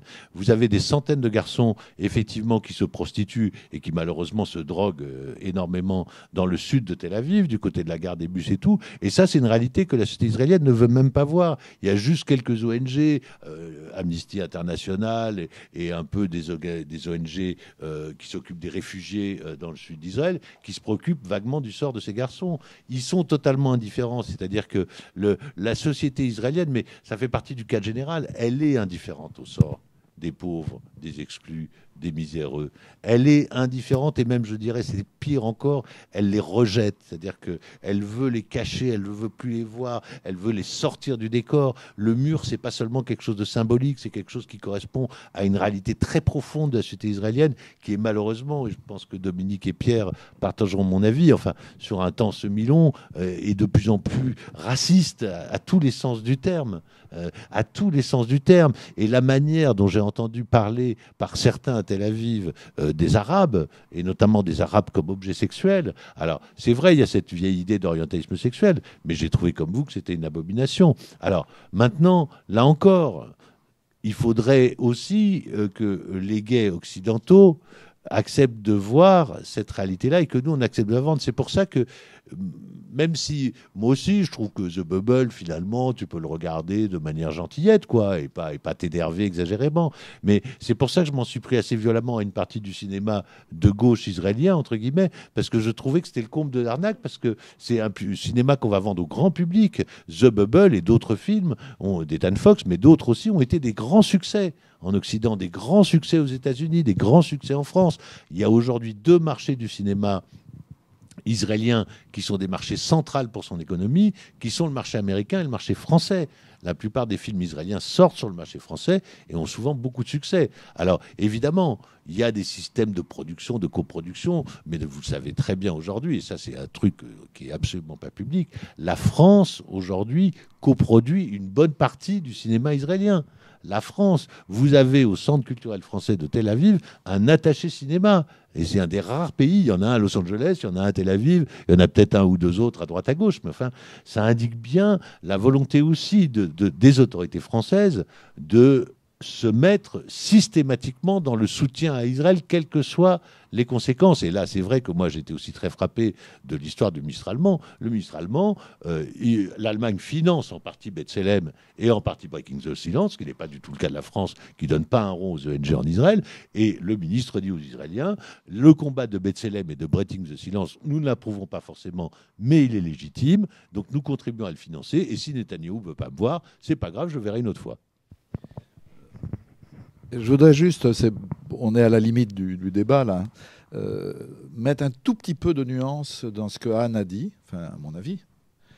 Bon, d'abord, évidemment, tu as le droit de boycotter tous les films que tu veux, tous les livres que tu veux. Je me souviens de mon professeur Yankelevitch à la Sorbonne, qui avait décidé à partir de 1945 de plus lire de poèmes de Goethe, de plus écouter de musique de Beethoven, etc., etc. Quand je me suis affronté à lui dans le grand amphithéâtre de la Sorbonne, j'avais 17 ans et demi, pour lui dire, écoutez, vous faites ce que vous voulez, mais si j'ai bien compris, vous n'avez pas été déporté pendant la guerre, monsieur Yankelevitch. Mon père était à Auschwitz. Quand il est rentré d'Auschwitz, il m'a fait apprendre l'allemand, première langue. Il m'a envoyé en Allemagne faire des voyages d'adolescence. J'ai ensuite travaillé en Allemagne. Bref, on n'est pas obligé d'être... J'ai eu tort de le dire clairement, bêtement nationaliste. Mais bon, c'est pas ça que je veux dire. Ce que je veux dire, c'est que c'est un tout petit peu plus compliqué que ça. Par exemple, Omar Barghouti, que je connais bien, que je vois régulièrement, sur cette question-là, il est parfaitement clair. Il dit aucun boycott d'un artiste individuellement. Le boycott, c'est le boycott de tout ce qui est organisé par l'ambassade d'Israël. Donc ça permet à chacun de faire ce qu'il a envie de faire, soit de boycotter individuellement, soit de voir. Alors, sur ce qu'on voit, je pense qu'il faut être bien conscient qu'il y a une vraie contradiction. Ce n'est pas une question simple. Il y a des films, pas tous, mais il y a des films israéliens qui sont évidemment utilisés par la propagande israélienne pour toutes les raisons que Jean a dites, mais qui par ailleurs ont un effet extrêmement positif dans l'opinion internationale parce qu'il révèle des choses que les gens ne connaissent pas. Je ne vais pas prendre les exemples d'Ethan Fox parce que bon, c'est une autre affaire, mais je prends l'exemple du week-end qu'on vient d'organiser avec Janine Evrard et le Proche-Orient, ce que peut le cinéma. On a fait un week-end Woody Aloni. On a présenté Forgiveness, on a présenté Jonction 48, on a présenté The Angel, enfin on a présenté 4 ou 5 films d'Woody Aloni.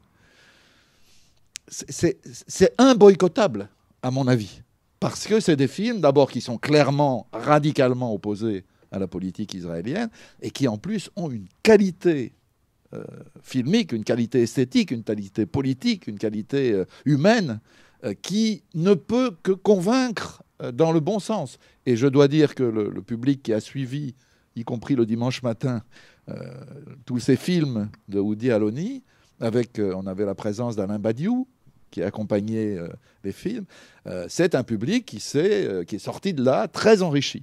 Donc, je dis ça simplement pour dire qu'il y a une vraie contradiction et on ne peut pas la résoudre de manière simple. Moi, je m'en tiens à Omar Barghouti, au mouvement BDS, c'est-à-dire on boycotte tout ce qui est institutionnel et qui fait la propagande de la direction israélienne à travers les institutions, notamment les ambassades, mais on ne boycotte pas individuellement des artistes.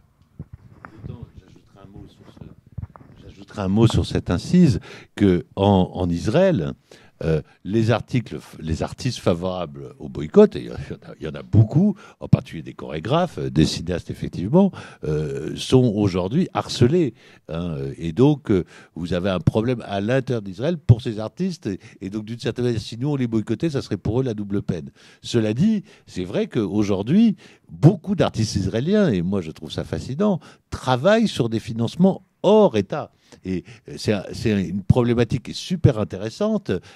Ronit et Shlomi Elkabetz, le procès du Vian Selem, par exemple, ils ont mis un point d'honneur à avoir des financements israéliens, internationaux, pardon, pour ne pas avoir de financement israélien. Et pourtant, c'est un film qui traite d'un problème très profondément israélien, puisque c'est le problème des tribunaux rabbiniques et du droit du droit au divorce, absolument, et d'une certaine manière de ce qu'on disait tout à l'heure, le droit civil en Israël qui est aux mains des religieux. Donc, si vous voulez, moi, il faut être sensible à ça. Il y a des chorégraphes absolument formidables tout le temps, et en même temps, vous avez Beersheba Dance Company qui vient, qui fait des cocktails à l'ambassade, qui va se produire à l'opéra, où il y aura Manuel Valls à la loge d'honneur, etc. Donc oui, quand il y a Manuel Valls avec la Beersheba Dance Company, là, je suis pour qu'on aille manifester devant l'opéra. Quand c'est un cinéaste, un chorégraphe qui va se produire au théâtre de la Cité U et qui est radicalement opposé à la politique israélienne, à tel point que d'ailleurs, j'ai oublié le nom de ce chorégraphe, mais il a été violemment attaqué par la droite israélienne et il s'est maintenant installé à Berlin pour avoir un peu la paix pour travailler. Voilà, là je pense qu'il faut que nous on introduise des nuances. Et pour en revenir à la question des gays, là je pense que la question du boycott de Tel Aviv par les gays est une question évidente, puisque là on est sur un financement qui est 100% assuré, enfin 100%, 70% assuré par le gouvernement israélien, le ministère du Tourisme et la municipalité de Tel Aviv, les 30% restants étant le syndicat des hôteliers de Tel Aviv. Donc pas tout à fait une institution gouvernementale, mais en tout cas quelque chose d'officiel. Donc là, moi je suis tout à fait tranquille pour dire aujourd'hui, il faut appeler les gays occidentaux à boycotter la Gay Pride à Tel Aviv et à éviter de se rendre pour faire du tourisme là-bas. Je peux juste ajouter un mot. La question du boycott par les gays est une question importante parce que aujourd'hui, depuis 4 ans, le tourisme en Israël est en recul. Malgré des sommes phénoménales qui ont été développées pour le faire remonter, il baisse. Le tourisme gay est la seule branche du tourisme en Israël qui continue à augmenter. Donc il y a vraiment un enjeu qui dépasse les gays, si je peux dire. C'est un enjeu global. J'ajoute d'ailleurs un mot sur cette question-là, parce qu'on voit bien qu'Israël est très préoccupé. Après, pendant 2 ans, avoir mis vraiment l'accent sur Tel Aviv et les gays, le fun, le C-Sex and Fun et tout, les toutes dernières campagnes de l'Office du tourisme israélien, que vous pouvez voir sur TF1, sur BFM, à la télé, mettent un peu plus l'accent sur Jérusalem. Donc on va revenir au Holy Land, hein, qui était le slogan d'Israël ces 20 dernières années, et on va essayer de vendre à un autre public, parce qu'on voit bien que le public gay, il est quand même s'il existe, il n'est quand même pas extensible. Et donc aujourd'hui, on essaye de faire revenir un public, de faire venir plus exactement, parce qu'en réalité, il n'est jamais allé en Israël ce public-là, un public touristique plus large. On se nourrit pour ça, Israël, le discours officiel, hein, ils le disent, les Israéliens, ils se nourrissent du fait que les touristes occidentaux ne vont plus en Égypte, vont beaucoup moins au Maroc, ne vont plus en Tunisie, etc. Est-ce que ça va marcher ou pas marcher ? Personnellement, je suis quand même très, très dubitatif. Hein, très dubitatif, mais c'est vrai qu'Israël est en train de mettre beaucoup d'argent. Là, vous voyez, hein, elles sont sur TF1, les campagnes de pub, donc elles sont quand même très massives. Moi, ce que j'ai vu, c'est les deux, en fait. Hein. Il y a une affiche qui représente d'un côté Jérusalem et qui dit 3000 ans d'un côté, et puis 24 heures de l'autre, je ne sais plus. Voilà. Ça, c'est la campagne print que vous avez trouvée dans le monde. Ah, c'est ça, d'accord. Absolument. Est-ce qu'il y a d'autres questions ? Moi, j'en ai... tu parles, pas tu abordes, tu évoques dans le livre un autre film, et j'aurais bien voulu avoir ton avis sur ce film. C'est celui des deux bouchers, pas des deux frères, des deux bouchers ultra-orthodoxes à l'intérieur de Méach et Harim, qui tombent amoureux l'un de l'autre.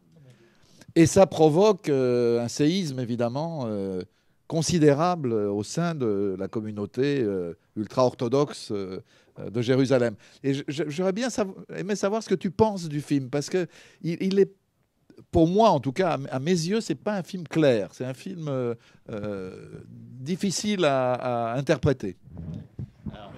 Juste un petit commentaire au passage, mais Harim, donc c'est le quartier ultra-orthodoxe, et quand on y passe, il est couvert régulièrement d'affiches demandant aux touristes de se comporter de façon modeste, de ne pas prendre de photos. Enfin, c'est vraiment, c'est hard, quoi. Alors, juste pour parler à tout le monde, le film, il s'appelle, je suis en train de chercher son nom parce que je l'ai mis dans mes références là, il s'appelle Tu n'aimeras point. Ace Wide Open, j'avais un trou de mémoire. Donc Tu n'aimeras point, bon, je pense que pas mal de gens l'ont vu, j'ai l'impression.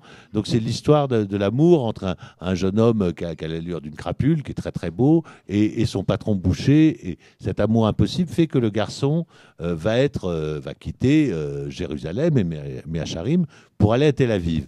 Et donc va être en rupture avec la question religieuse.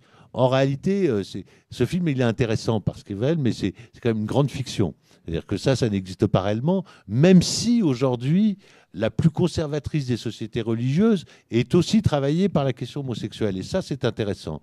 Vous avez à Jérusalem, là pour le coup, deux organisations extrêmement discrètes. J'ai d'ailleurs pas pu les rencontrer. Ils ne veulent pas rencontrer de journalistes. Ils ne veulent pas aller ils ne vont jamais au Gay Pride. Ils ne vont jamais aux manifestations. Ils ne sont pas ouverts à qui que ce soit et tout. Mais c'est des organisations de gays et de lesbiennes orthodoxes, voire ultra-orthodoxes, qui essayent de pousser les rabbins à des évolutions sur la question de l'homosexualité, de la religion, et cette abomination qu'a rappelé tout à l'heure Dominique. Donc là, on sent qu'il va y avoir un petit travail, d'autant que ce travail de réflexion des rabbins s'accompagne de ce que moi je vous ai signalé au début, c'est-à-dire la question effectivement de la gestation pour autrui, sur lequel les rabbins réfléchissent aussi à faire évoluer la loi juive. Comme vous le savez, vous êtes juif par la mère, la gestation pour autrui, sauf si vous allez avec une mère porteuse aux États-Unis ou en Europe, une mère porteuse juive, mais qui est au sommet des tarifs, hein, puisque ça coûte plus de 150 000 euros. Une mère porteuse en Thaïlande ou en Inde va vous coûter entre 30 et 50 000 euros. Donc vous voyez bien la différence de prix. Mais évidemment, un enfant né par mère porteuse, théoriquement, n'est pas juif. Sauf que comme il y en a maintenant des centaines en Israël, se pose la question de faire évoluer la loi juive. Donc là, on se prépare à des évolutions qui sont extrêmement intéressantes, puisqu'on va opposer cette loi traditionnelle, on est juif par la mère, à une phrase qui est prononcée au cours de la circoncision et qui dit « tu es juif au nom du Père ». Et comme la circoncision est théoriquement se produit dans les jours qui suivent la naissance, si tu es juif au nom du Père, ben finalement, même si tu as été conçu par GPA en Thaïlande ou en Inde, eh ben quand même tu seras juif. Alors en même temps, Ce débat-là sur la GPA, moi, c'est des trucs, ce marché que j'ai découvert, hein, parce qu'il existe en France, il existe aux États-Unis, mais de manière très, très marginale. Ce marché massif que j'ai découvert en Israël, je dois dire, est aussi assez effrayant, hein, et pose d'autres questions sur l'avenir de nos sociétés qui dépassent peut-être le débat de ce soir. Excusez-moi, j'ai une question. Allez-y. Pour la GPA, justement, comment ça se passe quand l'enfant naît sur son passeport, il y en a quoi? Alors, c'est très intéressant parce que c'est une grande bagarre que je raconte dans le bouquin entre les différents ministres israéliens, le ministre de l'Intérieur, les affaires religieuses, le ministre de l'Intérieur, etc. Donc, vous devez attendre, vous concevez votre enfant, on va prendre un exemple assez classique, c'est là où ils vont le plus souvent, en Thaïlande ou en Inde ou aux Philippines. Donc, mettons, vous êtes en Thaïlande, votre enfant va naître, les autorités, le consulat israélien sur place va demander un test ADN pour être sûr qu'un des deux pères, en l'occurrence, concepteur, qui a donné le sperme à la mère porteuse, est effectivement le père de l'enfant. Une fois ce test ADN établi, il pourra rentrer en Israël, mais ça va durer parfois plusieurs semaines, il pourra rentrer en Israël avec un des deux pères, entre guillemets, le père naturel, si vous voulez, et l'autre père devra adopter une démarche d'adoption. Et cette démarche d'adoption, là encore, elle est aléatoire, elle n'est pas forcément gagnée d'avance, elle peut donner lieu à de nombreux débats. C'est précisément pour ça que le gouvernement israélien veut ouvrir la GPA aux couples homosexuels de façon à éviter à la fois ces tests ADN dans les consulats qui posent de nombreux problèmes, parce qu'il y a de nombreux gays qui disent on a donné nos deux spermes à la mère porteuse, Pierre et Paul, on va dire, et on n'a pas envie de savoir si c'est Pierre ou Paul le père de l'enfant. Donc ça pose extrêmement de problèmes, et là-dessus, il y a des divergences réelles au sein du gouvernement israélien, notamment entre les affaires étrangères plus libérales, on va dire, et prêts à passer outre le test ADN et à faire entrer les gens en Israël, et le ministère de l'Intérieur, plus porté sur les questions religieuses. Et c'est chez nous qu'on parle de jésuites. Est-ce qu'il y a d'autres questions? On a parlé de tout. Peut-être tu pourrais terminer en nous parlant un petit peu plus des résistances, ces mouvements qui sont peut-être un petit peu marginaux, mais qui se sont opposés dans des manifestations et qui se sont fait taper dessus par le service d'ordre gay. C'est assez pathétique, cette histoire-là. Je dois dire, il y a quelques raisons qui m'ont fait écrire ce livre, et une, je le raconte à un moment, alors je ne sais plus l'année, c'est peut-être en 2011 ou 2012, je me souviens plus très bien, peu importe, à Auckland, où il y a une Gay Pride, et à plusieurs reprises, Israël s'est arrangé pour être l'invité des Gay Pride. C'est le cas à Toronto plusieurs fois, à New York évidemment, à Madrid en 2009, et ça fait une histoire énorme à Madrid, etc.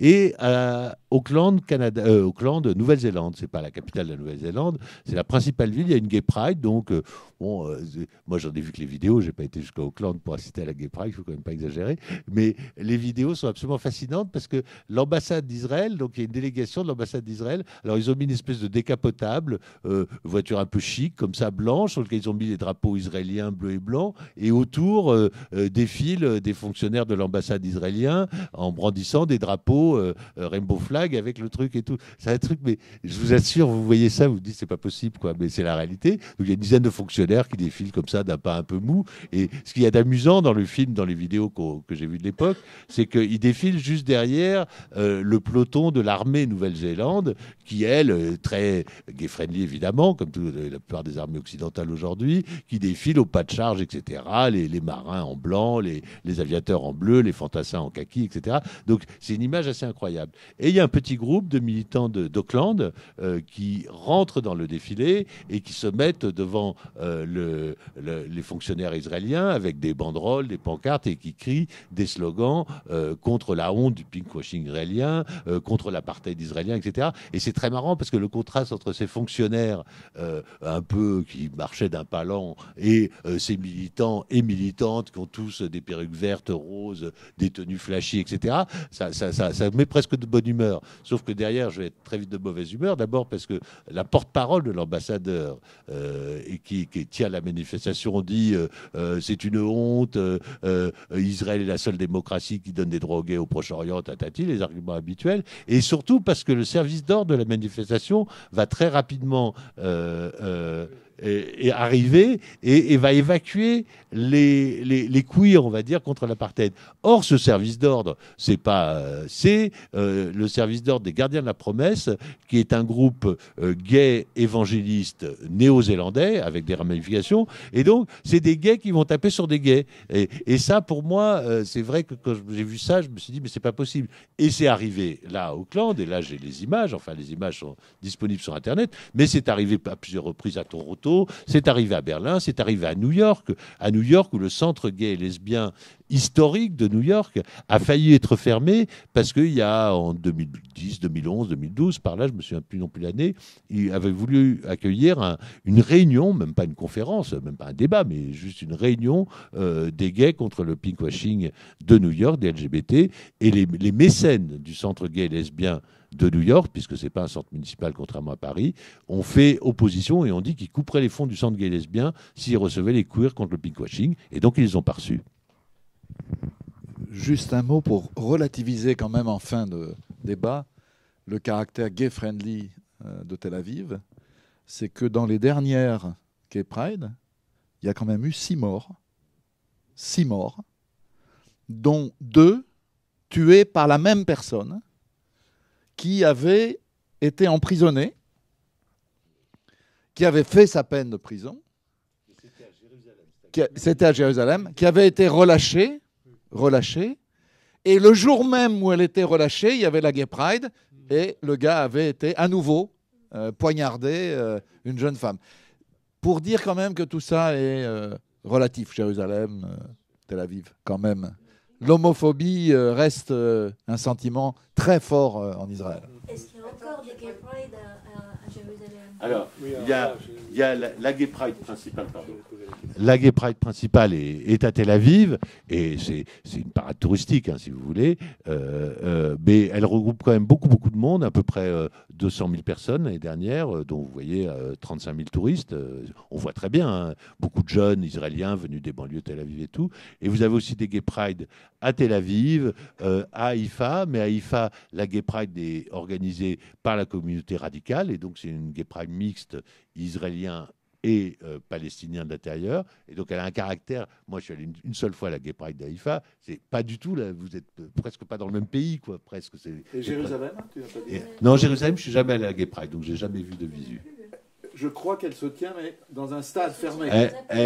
Non, l'année dernière, elle a défilé dans la rue, ouais. Mais elle a défilé hyper encadrée par la police. Et si vous voulez, la Gay Pride à Jérusalem regroupe 7000 personnes, là où la Gay Pride de Tel Aviv en regroupe 200 000. Quoi. Donc c'est évidemment pas le genre de la même échelle.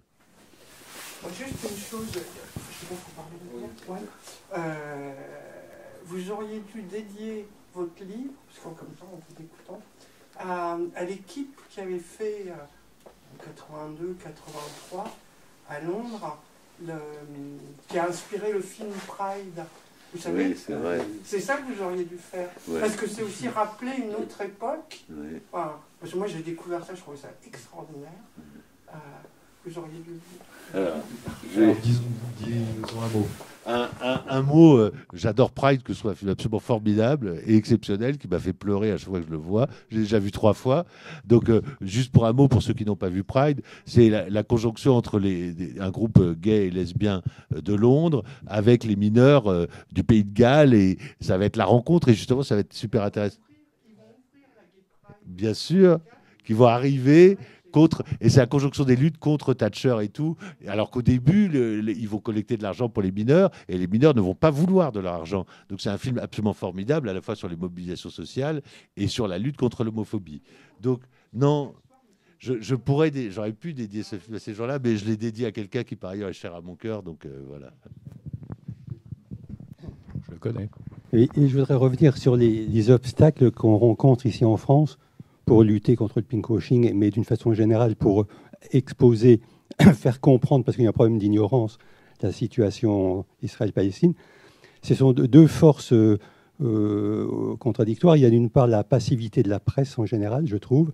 C'est quand même assez extraordinaire qu'on ne parle jamais vraiment de ce qui se passe, quel que soit le média, enfin peut-être Mediapart ou quelque chose comme ça, mais on ne voit pas beaucoup de médias qui s'intéressent vraiment à ce qui se passe là-bas, enfin qui est une vision plus large que simplement le soutien à Israël. Et puis il y a aussi le poids je dirais, de factions, comme la Ligue de défense juive ou le Bétar, qui interviennent souvent violemment contre tous ceux qui osent s'opposer à Israël, et même contre des gays.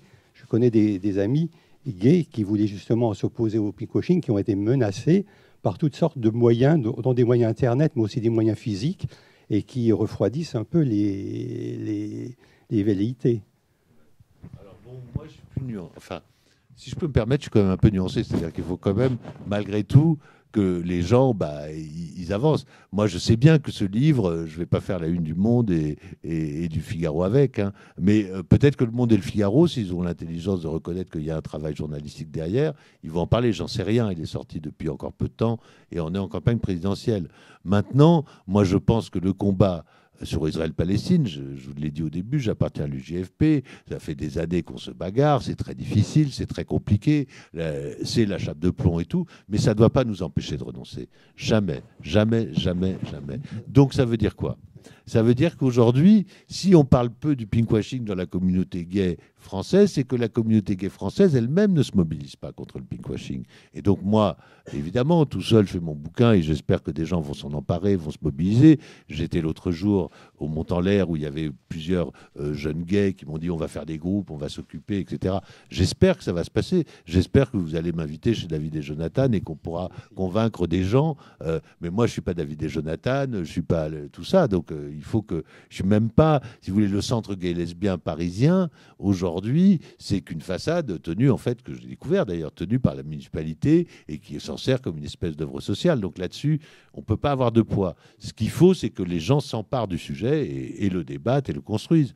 Moi, depuis que j'ai sorti le livre, j'ai été insulté quelquefois quand j'ai annoncé cette réunion, par exemple. J'ai eu 2-3 trucs d'insultes sur Twitter, 2-3 sur Facebook. Pouf, je bloque et puis on n'en parle plus, quoi. Il y a un moment où ça va, quoi. On ne va pas se laisser intimider. Oui, moi aussi, enfin, je sais, c'est un débat toujours difficile, mais je pense qu'il faut relativiser les choses. Quand je lis Le Monde, et je le lis tous les jours, et je vois ce que fait son correspondant, Piotr Smolar, je me dis, c'est pas mal. C'est pas mal. Et c'est pas la première fois. Souvent, les correspondants du Monde, après un début un peu, comme tu disais, les fonctionnaires de l'ambassade, là, un peu plan-plan, bon, ça commence à les énerver, ce qui se passe, et ils font des vrais papiers. Je regarde le Figaro, je ne veux pas faire l'éloge du Figaro, mais enfin, je trouve pas mal de choses. Je ne vous parle pas du Monde diplomatique, je ne vous parle pas de Politis, enfin ça existe aussi. Hein. Le Monde diplomatique, c'est 2 millions d'exemplaires avec les éditions en langues étrangères. Donc quand il y a un grand papier... moi, j'ai fait une double page il n'y a pas longtemps sur l'évolution de la colonisation vers l'annexion. Bon, c'était assez neuf parce que c'est en train de se faire avec la loi du 6 février 2017. Bon, même la télé, je veux dire, je me souviens de cet œil sur la planète consacré à l'État palestinien qui avait fait un scandale monumental. L'ambassadeur d'Israël avait protesté, le président du CRIF, ils étaient venus ensemble voir le directeur, le président, je ne sais plus comment ça s'appelle, de France Télévisions. Mais quand même, c'était passé, quoi. Donc, c'est vrai que, là où je vous donne raison, c'est que les journalistes, entre guillemets, moyens, confrontés à cette question, savent qu'ils vont avoir la Ligue de défense juive sur le dos, qu'ils vont avoir le CRIF, donc ça pousse à la prudence. Mais après, c'est la question du courage personnel des journalistes. J'ai oublié La Croix. La Croix fait un travail formidable sur Israël-Palestine. Ils ont fait là, il y a 2-3 mois, un dossier qui a duré 1 semaine, qui était remarquable. D'ailleurs, il y a une journaliste de La Croix qui a demandé il y a 8 jours mon bouquin. Ah ben voilà. Donc je veux dire, voyons bien à, premièrement, pas faire des procès globaux. Si on fait des procès, je ne suis pas sûr qu'il faille en faire, mais si on en fait, il faut les personnaliser, parce que ça a plus de sens. Et deuxièmement, il faut savoir que ça dépend de nous aussi. Ça dépend aussi de la capacité des uns et des autres à se mobiliser, pas à harceler, à demander, à faire entendre. Il y a eu, c'est vrai, une espèce de violence ces dernières semaines de la Ligue de défense juive, mais c'est même plus d'ailleurs la LDJ. Ça a apparemment disparu quasiment. C'est la Brigade juive, ça s'appelle maintenant. Et qui ont menacé de mort de mort, une série de dirigeants de l'association France-Palestine, en particulier, et autres. Alors là, oui, c'est une chose qui est préoccupante. Bon, il y a une plainte, il y a des plaintes, ça va suivre son cours. Facebook a fini, suite à des pressions importantes quand même, par retirer la page de la Brigade juive. Mais bon, donc il faut pas dire vous avez tort, vous avez raison, il y a des pressions et des pressions importantes. Mais je crois quand même que dans les médias d'aujourd'hui, on n'est plus il y a 20 ans, on n'est plus il y a 30 ans. L'image d'Israël s'est dégradée, la politique d'Israël n'est pas bien vue, pas seulement la politique palestinienne, aussi la politique intérieure. Les lois liberticides qui ont été adoptées ont fait beaucoup de mal, pas seulement à l'intérieur, mais aussi à l'image d'Israël. Imaginez quand même qu'Israël est le seul pays au monde où 90 députés sur 120 peuvent exclure les autres. Vous imaginez ça? Ça n'existe nulle part ailleurs. C'est une loi qui a été adoptée à la fin 2007. Donc tout ça fait un climat où si on pousse un peu, si on se mobilise un peu, on peut obtenir, je trouve, des résultats non négligeables. Je voudrais juste dire un mot, justement. On a la possibilité, avec un peu de courage, de faire bouger les choses. Je sais que dans le milieu catholique où je suis, c'est Saint-Méry, donc c'est quand même assez progressiste, mais on va faire le 3 juin une journée de la fraternité. Et j'avais justement proposé qu'on invite l'UJFP, parce que l'UJFP a des choses à dire pour son travail dans les banlieues, etc. Et on m'a dit, oh attention, ça va déplaire aux CRIF. On fait ça avec l'association Coexister qui a dit ça va déplaire aux CRIF. Mais je dis, et alors? Donc, j'ai réuni les gens, on a parlé entre nous, on s'est dit, mais j'ai expliqué ce que faisait l'UGFP et j'ai expliqué ce que c'était que le CRIF aussi, et on s'est tous mis d'accord pour dire, eh bien oui, on va faire venir l'UGFP, et puis si ça ne plaît pas au CRIF, eh bien tant pis. Bravo. Bravo, ça mérite. Très bien. Monsieur. Oui.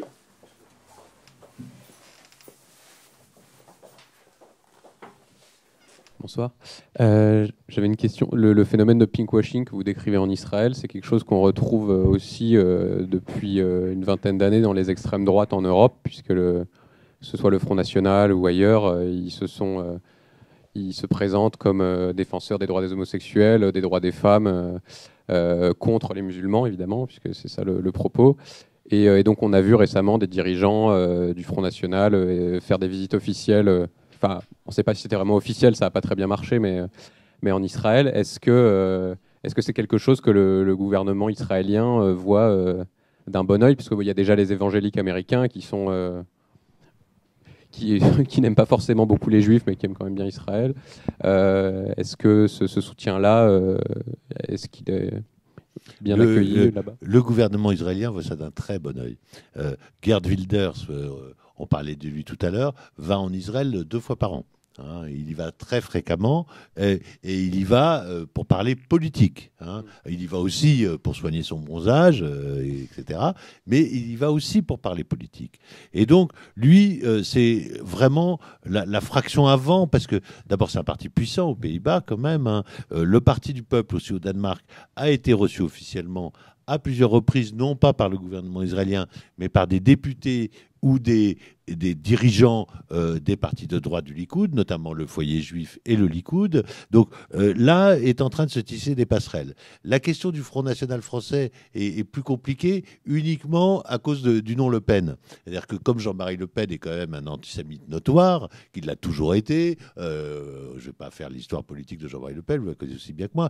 Donc il y a un petit coinçage sur le nom Le Pen, mais le nom Le Pen, c'est Marine et Jean-Marie, et éventuellement Marie-Caroline, qui ne doit pas être très brillante sur la question non plus, j'imagine. Mais après, vous voyez, Marine Le Pen, elle a envoyé Louis Alliot, qui est son compagnon quand même, en mission officielle en Israël et dans les colonies. Nicolas Bay, qui est allé là au mois de janvier. Donc vous voyez, il y a quand même de plus en plus de passerelles, et à mon avis, il y en aura de plus en plus. Alors évidemment, si par hasard Marine Le Pen est élue à la présidence de la République, là, les choses s'accéléreront forcément. Ne gâche pas la soirée. Et désolé, mais c'est une hypothèse parmi d'autres. Oui, puisqu'on parle de ça, on n'a pas fait allusion au dernier rebondissement qui est que le nouveau président par intérim du Front National est un négationniste avéré de la Shoah. C'est un franco-libanais et dont on, évidemment, avait le net a de la mémoire, donc on a ressorti des interviews, des écrits où il emploie les arguments classiques de Forisson, du genre le Zyklon B, c'est pas ce qu'on croit, enfin ce genre de choses. Et je me demande si ça risque pas quand même de casser cette belle mécanique. Enfin, on verra. D'autant que ça n'est pas très connu, mais selon des sondages qui ne sont pas publics, alors pour des raisons, parce qu'ils sont absolument interdits, bien sûr, environ un tiers des juifs français, des électeurs ayant voté, auraient voté pour Marine Le Pen. Donc à ce niveau d'influence, qui est important, hein, très important, le double de 2012, c'est évident que l'affaire du Veldiv, suivi des déclarations négationnistes qu'on a rappelées du nouveau président, il est président hein, quand même, président par intérim, mais il est président du FN, ça fait désordre.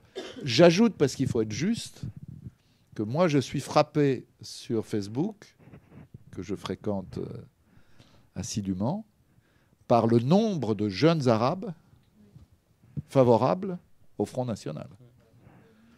À qui on a beau dire, mais quand même, vous savez, Jean-Marie Le Pen, vous savez ce qu'il faisait en Algérie, il torturait, etc. Des de vieilles histoires, m'a écrit quelqu'un, vieilles histoires. Donc je veux dire, c'est ça aussi qui a, au-delà du pinkwashing, c'est cette capacité au washing tout court. C'est-à-dire on arrive à faire voter une partie importante des Juifs, une partie importante des Arabes, des musulmans. On arrive à mobiliser les ouvriers de Whirlpool. C'est ça qui est très inquiétant, je trouve, dans la situation actuelle. C'est cette force de Hasbara, je dirais, du Front National. Ouais, le mot Hasbara est très juste. Et peut-être pour en finir avec ça, vous donnez un chiffre, hein, puisque on dit 30% des Juifs, 38% des couples homosexuels mariés ont voté pour le Front National aux élections régionales en 2015. 38%, c'est-à-dire pratiquement 1 sur 4. Donc ça vous donne une idée de l'ampleur de la conversion. Pas 1 sur 4. 4 sur 10, je veux dire. Oui, presque 1 sur 2, pardon, excusez-moi, presque 1 sur 2, 38%. Mais quand on dit qu'un couple vote, ça veut dire quoi? Que les deux votent pareil? Les deux votent pareil. C'est une donnée sociologique extrêmement intéressante, mais j'ai lu ça quelque part il n'y a pas longtemps. 80% des couples votent de la même façon. Donc voilà. C'est comme les ménagères dans les années 40-50 qui votaient comme leur mari. Ouais, voilà. Ben, ça continue. Et c'est d'ailleurs, c'est vrai que si j'étais avec quelqu'un du Front National, je pense que je le quitterais. Hein? Ouais. Merci beaucoup à vous. Merci beaucoup.